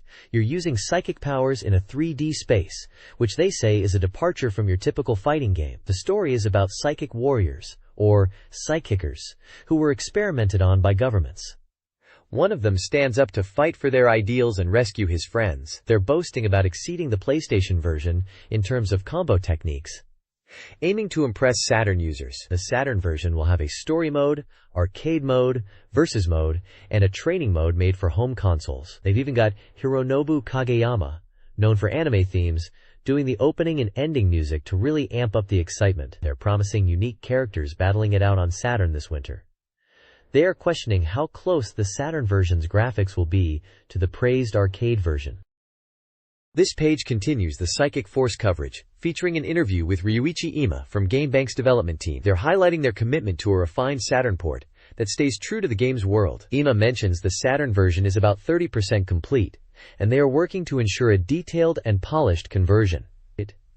He talks about aiming for Saturn-specific enhancements and exceeding the PlayStation version in terms of combo depth to appeal to Saturn fighting game fans. They're keen to deliver a high-quality fighting game experience for dedicated Saturn users, maintaining the game's established world. GameBank seems to be focused on bringing more domestic Japanese games to the console. Below the interview, you can see screenshots of various characters from Psychic Force, labeled by their archetype and name. These include Bully Psycho Kicker, Emilio Mikolov, Energetic Girl Psycho Kicker, Wendy Ryan, Stubborn Old Man Psycho Kicker, Rokudo Makoto, Righteous Psycho Kicker, Gates Oldsman, Hot-Blooded Psycho Kicker, Burn Griffiths, Cool and Cold-Blooded Psycho Kicker, Brad Kilston, Gentle Psycho Kicker, Richard Wong, and Idealistic Psycho Kicker, Sonia.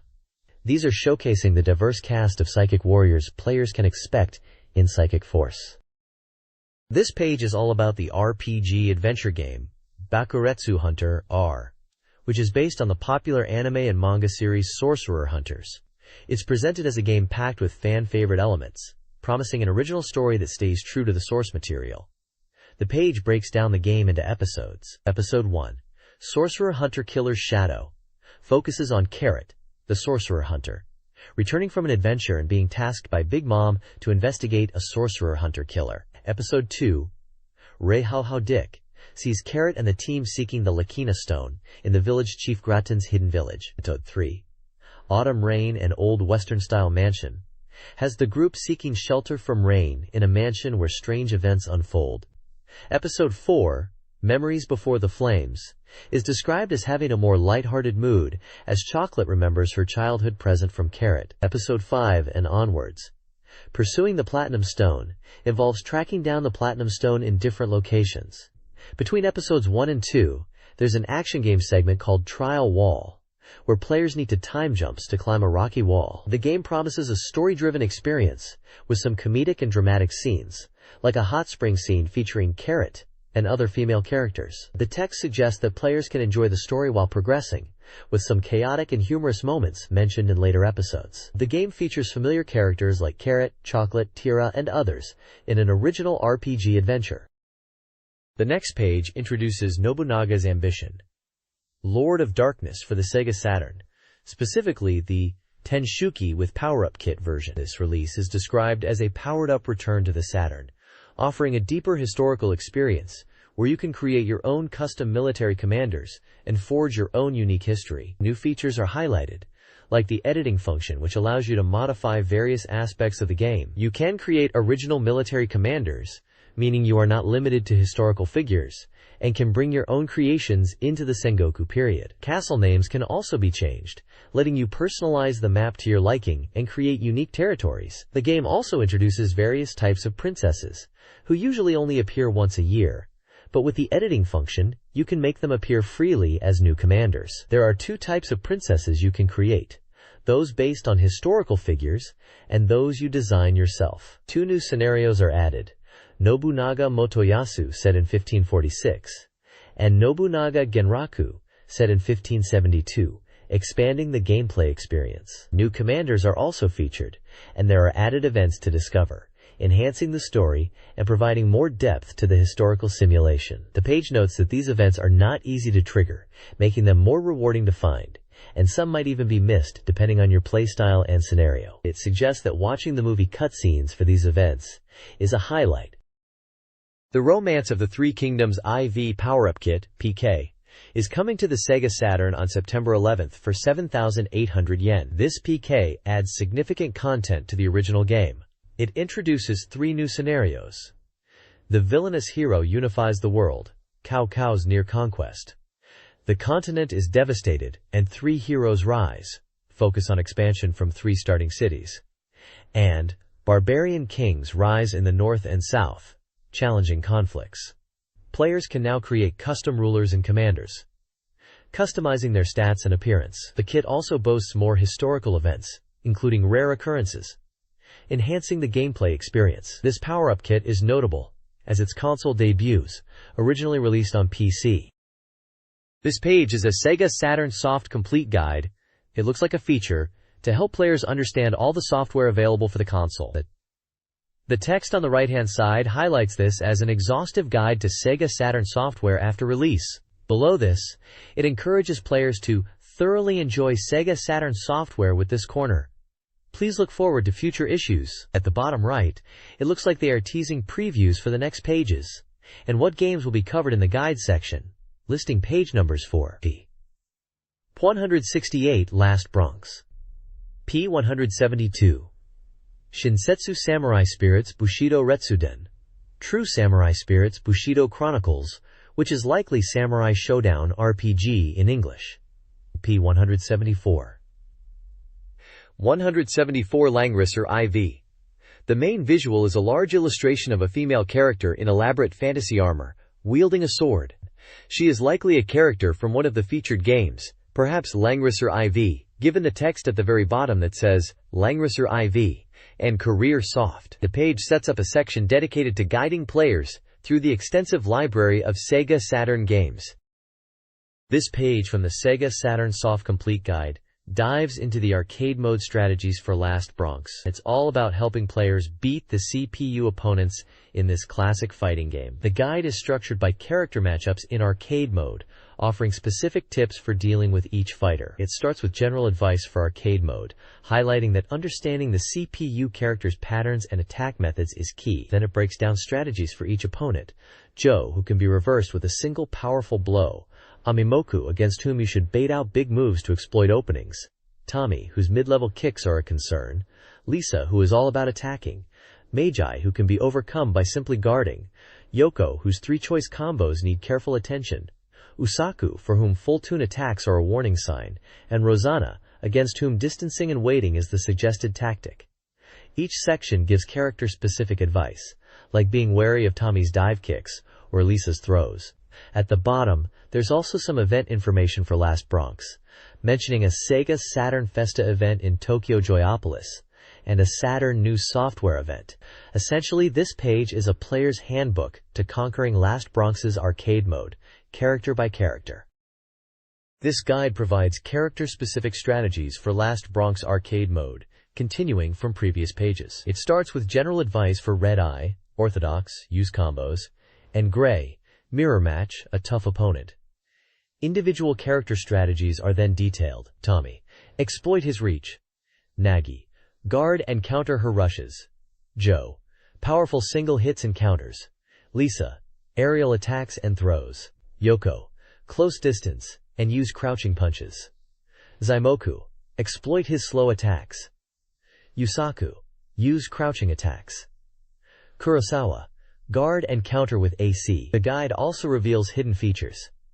To change weapons, view See All in the classroom mode over 8 times.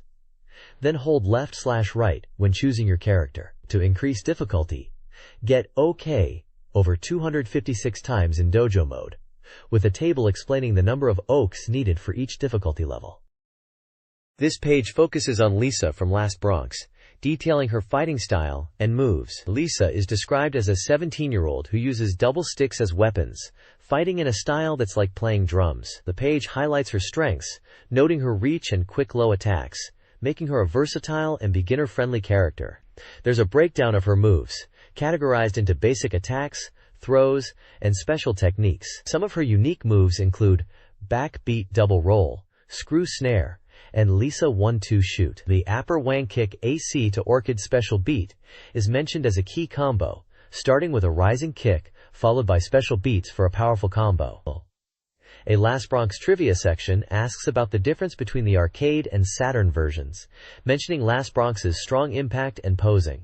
It jokingly references the Saturn version possibly having better visuals or features. The reviewer notes that Lisa is a cute character, especially with her skirt, and that mastering her varied techniques is rewarding, suggesting focusing on low and mid attacks.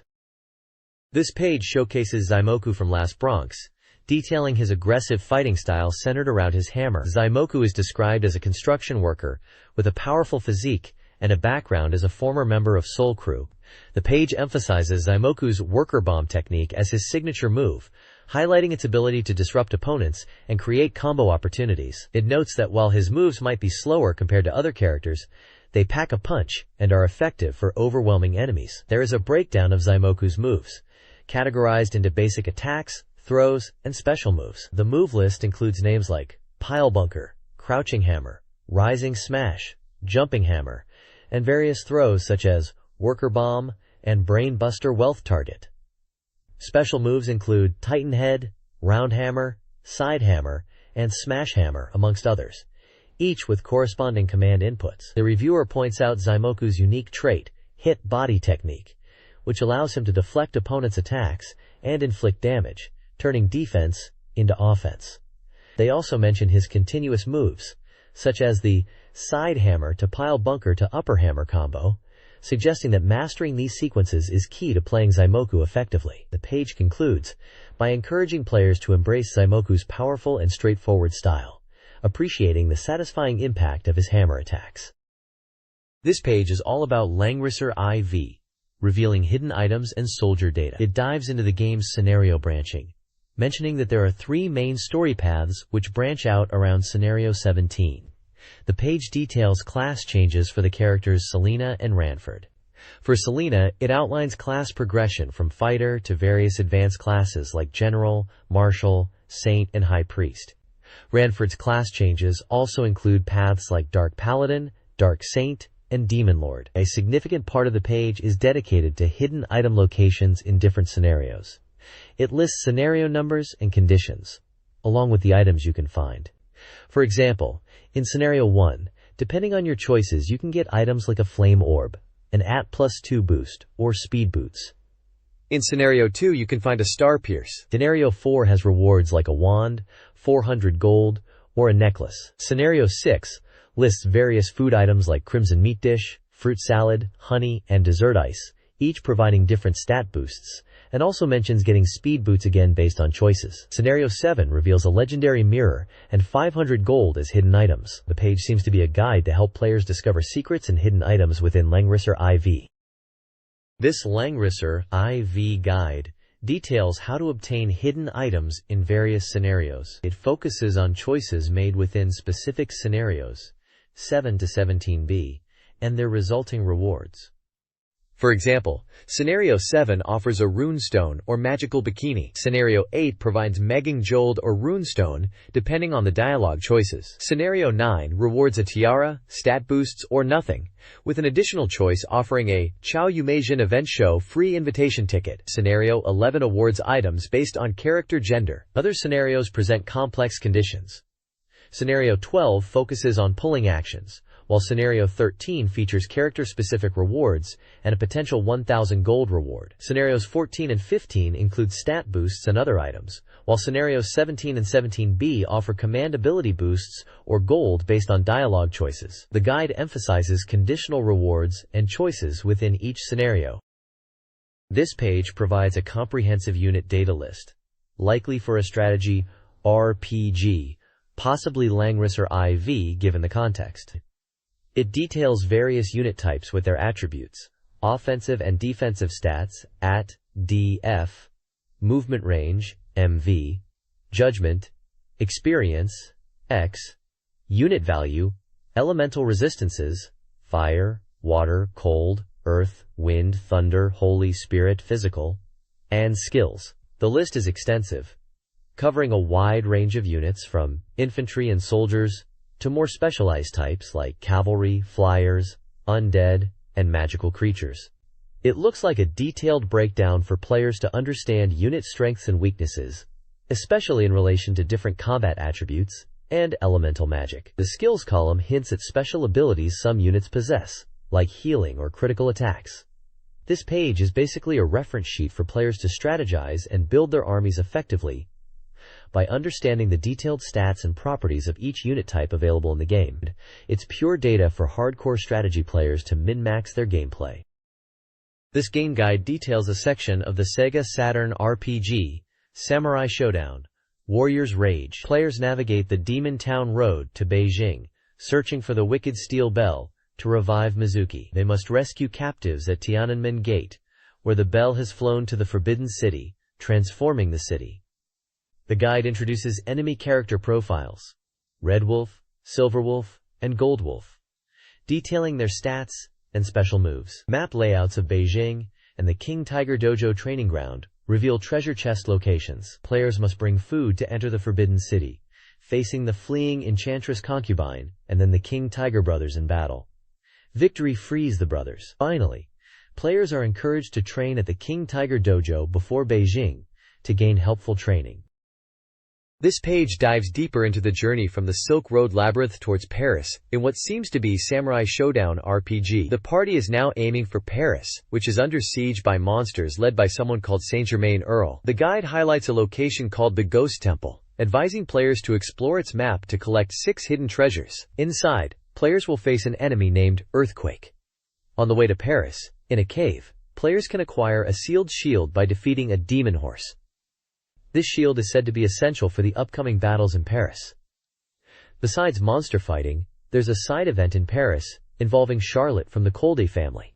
Apparently her family is well known in the town, and a quest involves returning a stolen family heirloom. There's also an event related to Charlotte and her mother pushing for her marriage, even though Charlotte herself might not be keen. Finally, after resolving the Colde family matter, the party gets invited to a night's dance at the Palace of Versailles hosted by Queen Antoinette. This seems to be a social event where you can see Charlotte in a beautiful dress.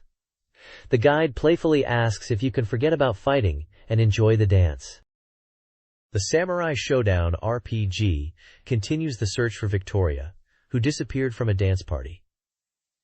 Clues point to her captivity by monsters. Antoinette, a powerful boss with high stats, resists physical attacks but is vulnerable to spirit and defense down. Players are advised to use mystic arts and sustained attacks. Maps detail treasure locations, including power elements, thundercrackers, heavenly sakes, vitality elements, spirit elements, and agility elements. Count Saint-Germain, the leader of the monsters, has emerged, defeated the knights, and erected a demonic castle gate where the church once stood. Zigar is rallying soldiers to assault the gate, prompting the protagonist to follow. Saint-Germain is also a formidable boss, wielding the devastating Black Heaven attack, and requires chain attacks and health management for victory. Passion Langrisser Volume 10 focuses on Langrisser 4's release.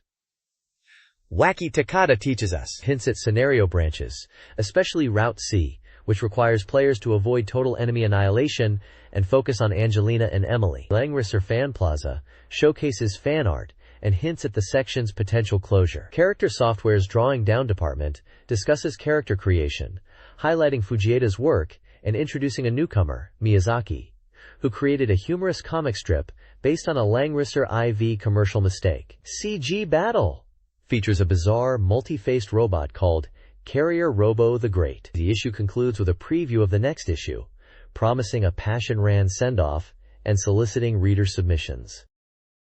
This page highlights 7 Winds Island Story, showcasing Kita Amemiya's artwork, particularly the character Makio. The graphic designer, a fan of Makio, felt pressure to create an impactful design, which they believe they achieved. Makio, described as evolving from a more human-like form, possesses a mysterious, potentially otherworldly power to draw people into a hidden space. The creature's origins and abilities remain enigmatic, and the page advises viewers to flee if encountered, despite its slow speed. The illustration features a large image of Makio, highlighting its bizarre, unclassifiable form. The page also promotes Drive, Garb's Magic Lantern Show, a recurring segment exploring characters from Amemiya's illustrations within the Hitsuja-style island story setting. This document showcases reader contributions to Banpresto's Super Robot Taisen F Supporter Project, Volume 15. It highlights fan art and comments about the Super Robot Wars series, including illustrations of Evangelion characters, a girl in a china dress, and enthusiastic comments about characters like Shu Shirakawa and the anticipation for Gurren Lagann in F. The article also features a prize drawing announcement with winners from various Japanese prefectures. Further, it includes discussions about popular scenes and characters from Gundam Wing, Jeg Gundam, and appreciation for original characters. The page concludes with a call for reader submissions, providing the address for SEGA Saturn Magazine.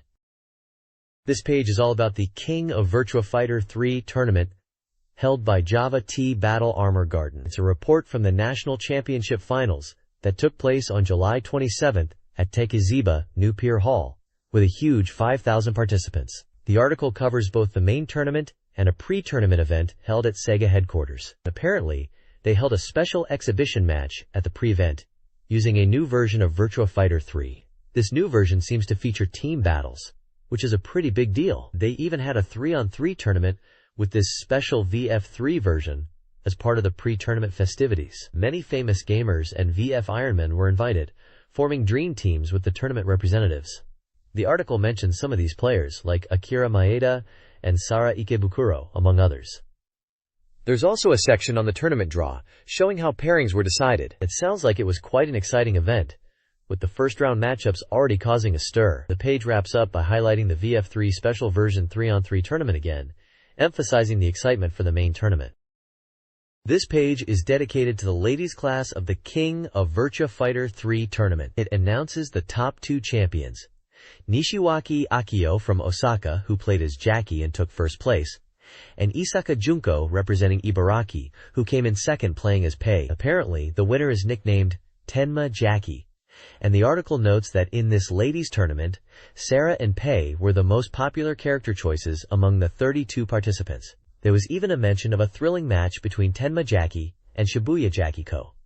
The page also includes the tournament brackets, showing all the female competitors, the characters they used, and which region of Japan they represented. Lastly, it highlights a mini-live concert by Hikoji Osamu at the finals, where he performed the theme song for the game. The performance was a hit, and is even being released on video. The next page reveals the results of the open class tournament, where Ishikawa Shinichi representing Ishikawa Prefecture emerged as the champion, and Yanagisawa Shinya from Kanagawa Prefecture secured second place. The article points out that Yanagisawa used Jackie, known as Astro Jackie, while Ishikawa played as Takarashi, surprisingly described as the weakest character. You can also see the tournament brackets, which are split into A, C, and G blocks, displaying the names of the participants, their represented regions, and the characters they chose. The big news on this page is the announcement from Suzuki Yu, the AM2 department head, about a new version of Virtua Fighter 3 called VF3TB. He positions it as roughly version 3.3, emphasizing that TB stands for Team Battle. He mentions enhancements like being able to choose multiple characters from the start, adding new techniques, and refining game balance. He also highlights the addition of the art button for easier access to moves and camera angle changes. Suzuki Yu seems pretty enthusiastic about this update and its appeal to both veteran and new players. Apparently, VF3TB is coming soon. This page is all about Sega AM3 research and their style, focusing on their game Top Skater, also known as Sega Skateboarding internationally. It highlights the Skaters Session 1997, described as an unusual game tournament, as it's not a fighting game or a racing game, but a skateboarding game. The page features a special interview with Hisao Oguchi, the AM3 Research Department head. He talks about the upcoming Skaters Session 1997 tournament for Top Skater, and AM3's approach to game development and events. He emphasizes that they want to create an event where people can enjoy themselves, focusing on performance and style rather than just high scores. Oguchi mentions they considered a West Coast Top Skater Tour concept. He wants to make it an enjoyable experience for everyone who participates, and not just about winning prizes, although they will be giving out stickers. He also expresses a desire to see more female players participating in these events. The interview discusses their philosophy of making games and events that are fun and engaging for everyone, not just hardcore players.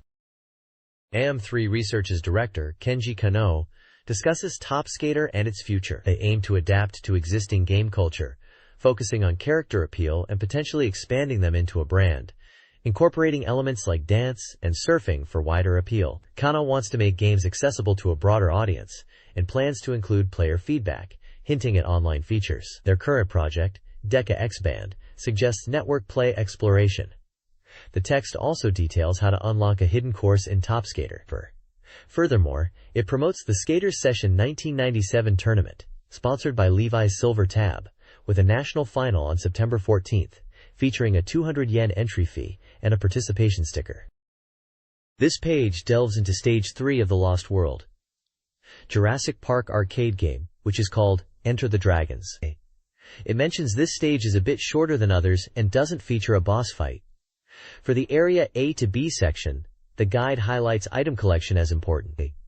You'll be facing off against raptors in a room, described as boss-level tough, so power shots are your friend. Don't forget to grab items, and watch out for the stand glass. After a door, an ally will join you. Area B to D focuses on the electronic lock, which is a critical point. It mentions a cool trick involving breaking glassware to distract cockroaches, which in turn distract the raptors in that area. Clever. The electronic lock is a color-coded puzzle. Mess this up, and it's game over territory.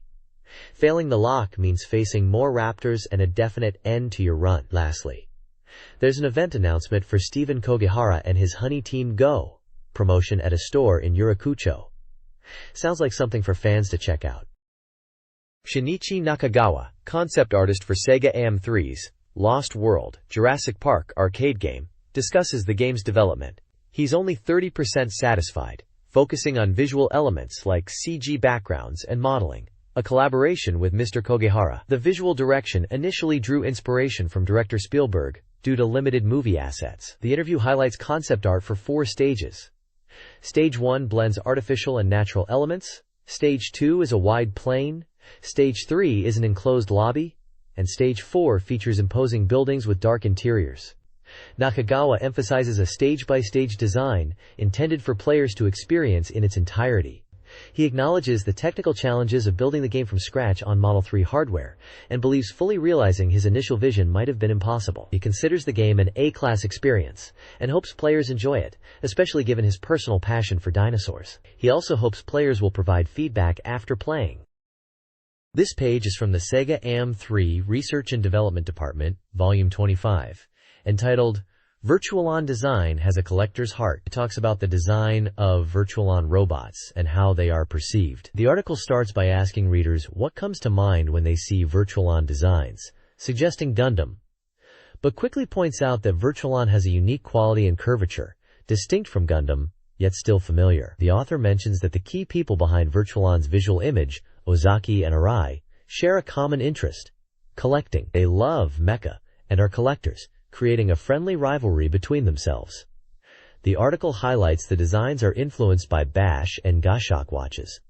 It mentions that Virtualon's design sensibility is robot-like and compares it to Bash high-tech shoes, which have increasingly elaborate designs akin to science fiction.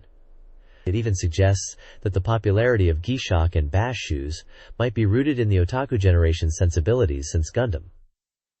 The author points out the big feet of Virtualon robots as a key design element, connecting it to the popularity of Bash shoes and loose socks fashion trends. It concludes by suggesting that the appeal of G-Shock or Bash might be supported by the otaku generation's aesthetic sense that started with Gundam. The image shows two people wearing G-Shock watches, showcasing the collector aspect and the influence of G-Shock on Virtualon's design. There is also a close-up of a Temjin's foot from Virtualon. In a discussion titled, "Rareness is Secondary, Design is Crucial," Ozaki and Arai explore their collecting habits. They discuss the intersection of luxury brands and street fashion, with Arai buying anything he finds cool, and both noting rapid product cycles. They are more interested in design than rarity, finding pleasure in acquiring items and debating design details, including the influence of Sidmead. Their peculiar hobby, collector lifestyle, reveals significant spending habits. While Arai claims he doesn't spend much, Ozaki reveals Arai's considerable expenditure, sometimes hundreds of thousands of yen monthly. They admit to intense shopping phases, buying items like shoes they don't wear and toys for display. They conclude by planning a move to a larger space to accommodate their growing collections. SNK World 97 highlights the summer and King of Fighters 97, with the creator, Umemoto-san, enjoying the game with his team. It also previews the upcoming Saturn version of Samurai Showdown. A new game, Ultra Electric Current Ira Stick, is introduced, adapting the physical game into a video game format. Players control a stick with a trackball, facing explosions and air blasts. Clearing the hardest difficulty of this MVS game earns a special clear card. Tinkle Star Sprites receives fan submissions, including artwork of characters like Darkrun. Finally, the SNK World Renewal Project Corner features Kim's character comments and a call for ideas for a communication corner. They are also recruiting for a SNK character popular vote, AQ&A, and content for the page's renewal. Submissions for fan art are closed. This page continues the SNK World 97 coverage and dives into the super special moves in King of Fighters 97. It highlights a selection of these powerful moves, showcasing them with action-packed screenshots and the command inputs needed to execute them. You can see moves like Terry Bogard's Shadowless Hurricane Heavy Kick, Robert Garcia's Repu Spark, likely Rio Special Spark in English versions, Leona's Silent Flash, Chris Twister Drive, Billy Kane's Great Whirlwind Stick, likely Dai Kaiten Enbu in English, Shermie's Shermie Carnival, Athena Asamiya's Psycho Reflector Kick, likely Psycho Reflector in English, and Shingo Yabuki's Outer Style Deceptive Attack, Phoenix Leg. The page is all about getting players ready to unleash these devastating moves in King of Fighters 97. This page is all about Robert Garcia in King of Fighters 96 and how to get the best out of her. The reviewer thinks in this version, Robert really shines in close quarters combat. They say his jump attacks and special moves are key to winning. The guide breaks down his basic attack patterns for approaching opponents and details his ground fighting tactics, emphasizing his standing strong kick to control space and his crouching weak kick for follow-ups.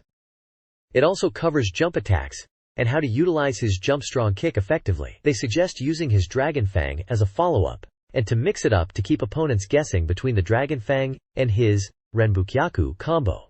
The guide also highlights his special moves, like the Flying Swallow Whirlwind Kick and the Flying Swallow Hurricane Leg, and the powerful Supreme King Flying Swallow Flash Fist super move as a finisher. It's a good breakdown of how to play Robert in KOF 96 and get to grips with his moves and strategies. This page unveils hidden features and cheat codes for SEGA Saturn games, focusing on Sonic Jam and Black Matrix. For Sonic Jam, players can access round select and edit mode by inputting specific commands at the title screen. The edit mode allows players to manipulate levels, though controls differ. The page also details a Knuckles-related round select in Sonic and Knuckles, and a sound and stage select code for Sonic 3 and Knuckles. For Black Matrix, a visual mode is unlocked by inputting a command at a specific location and then pressing a while holding start, requiring save data. This page is part of a section called Urawaza Go, Go, which encourages reader participation by offering prizes for submitted discoveries. This page is a SEGA Saturn soft review section from a magazine, covering games reviewed between August 9th and August 22nd. It's designed to help readers decide which games are worth checking out during the summer. Two games are under the spotlight in this issue: Scorcher and Virus, both scheduled for release on August 22nd. Scorcher is described as a futuristic bike racing game set in a desolate 2010 Earth, with reviewers finding it action-packed and enjoying its cyberpunk aesthetic and course design. They liked the jump points and the sense of speed, differentiating it from standard racing games. However, some felt it lacked innovation and depth, even though the speed and music were praised. Overall scores are around average. Virus, on the other hand, is a cyberpunk adventure game focusing on unraveling a virus incident in cyberspace. Reviewers from the Lady Users Group found it engaging with a strong story and immersive world. The Game Mania Group noted the high production values, particularly in the movie sequences, and its standard adventure game structure. The guest writers highlighted its appeal for cyberpunk fans, praising the story and world building, but mentioned it wasn't entirely groundbreaking.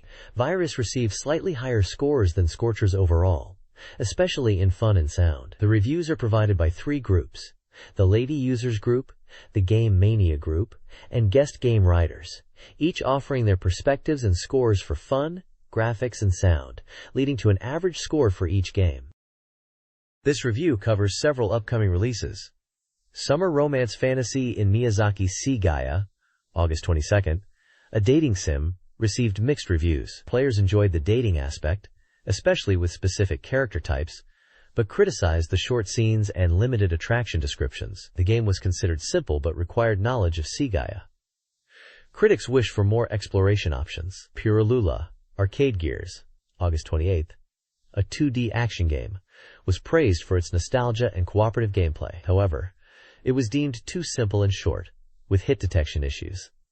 Guest writers thought it might appeal to a niche audience and suggested a lower price. A SEGA Saturn word processor and peripheral check, July 25th. An updated word processor supporting digital cameras was aimed at families. Finally, Lupin III Chronology, a database software, offered extensive data and a music library for fans. Both received average scores. This page is a new software release schedule, detailing upcoming games for the SEGA Saturn across several months from August through December and beyond, even listing titles with unconfirmed release dates. The page explains the symbols used to denote game genres like action, RPG, simulation, shooting, adventure, tabletop, puzzle, and others. It also mentions compatibility with different controllers, such as racing wheels, mice, and joysticks, as well as age ratings. Looking at the game listings, we can see a wide variety of genres and titles planned. In August, there are games like Phantasm, Tenkaiai, and Bikuriman, alongside puzzle games, adventure titles, and even a word processor. September features games such as Dark Seed 2, Desire, and Lunar, Silver Star Story. October includes Cross Romance and Tactics Formula. November lists Coldace LPT and Team Operation Simulation FMO. December features Maria, tentative name, and Lupin the Third Pyramid of the Wise Men, tentative name. There are also many titles with unconfirmed release dates spanning across genres like shooting, adventure, and puzzle games. Prices are listed in yen, ranging from around 2,800 to 22,400 yen, suggesting a mix of budget and premium releases. The schedule gives a good overview of what SEGA Saturn gamers could look forward to in the coming months. This page is another packed schedule of upcoming SEGA Saturn releases spanning from summer 1997 into 1998. Summer 97 looks busy, with titles like The Fighting Game, Guilty Gear, action titles such as Primal Rage, and Kamen Rider Strategy File 1. RPG fans can anticipate Panzer Dragoon Saga, listed here as Azel Panzer Dragoon RPG, alongside Wizardry Nemesis. There's also X-Men vs. Street Fighter for fighting game enthusiasts, and Sonic R for speed fans. Adventure and simulation titles are well represented too, such as Riven the sequel to Myst, and various simulation and tool software. Moving into autumn 97, the schedule features more exciting releases like Grandia, the Ultraman Encyclopedia 2, and Wizards Harmony 2. There's a simulation RPG tool, arcade game compilations, and various other genres like sports and adventure games listed. Looking ahead to Winter 97 and Spring 98, we see titles like Farland Saga, Sakura Wars 2, Tokimeki Memorial Drama Series Volume 3, and Puyo Puyo Dungeon, indicating a strong lineup continuing into the new year. The schedule stretches into 98 year-end, with games like Synchronicity, The Ruins, and Fake Dawn, suggesting the Saturn's momentum was set to continue for some time. This page provides a comprehensive look at the diverse range of games planned, confirming the Saturn's ongoing support with a variety of genres to cater to different player tastes. The article, Electro-Colored Sounds, explores the intersection of games and art, sparked by the author's recollection of game sounds. It centers on the game, Mr. Bones, a simple yet evocative game featuring a skeleton guitarist. The author finds resonance in this image, contrasting it with the usual human emotional portrayals of electric guitars. The piece draws parallels between Mr. Bones and interactive concerts, highlighting how its sounds evoke melancholy and broader themes. The article then reflects on a deceased student, Yamada, and speculates how he might have reacted to the game. Ultimately, electro-colored sounds suggest that games, like Proust's novel, can trigger memories and associations. The author invites the reader to contemplate the images Mr. Bones evokes. The page includes screenshots of the game and introduces author Fuse Hakase, a Tokyo University of the Arts scholar and writer. This page is a Reader's Prize giveaway from SEGA Saturn Magazine. There are 5 different prizes up for grabs. First, 20 lucky readers can win any SEGA Saturn game released by August 8, 1997. Secondly, 3 people can win the game Groove on Fight. Third, another 3 can get their hands on a Virtua Fighter 2 mascot stamp set.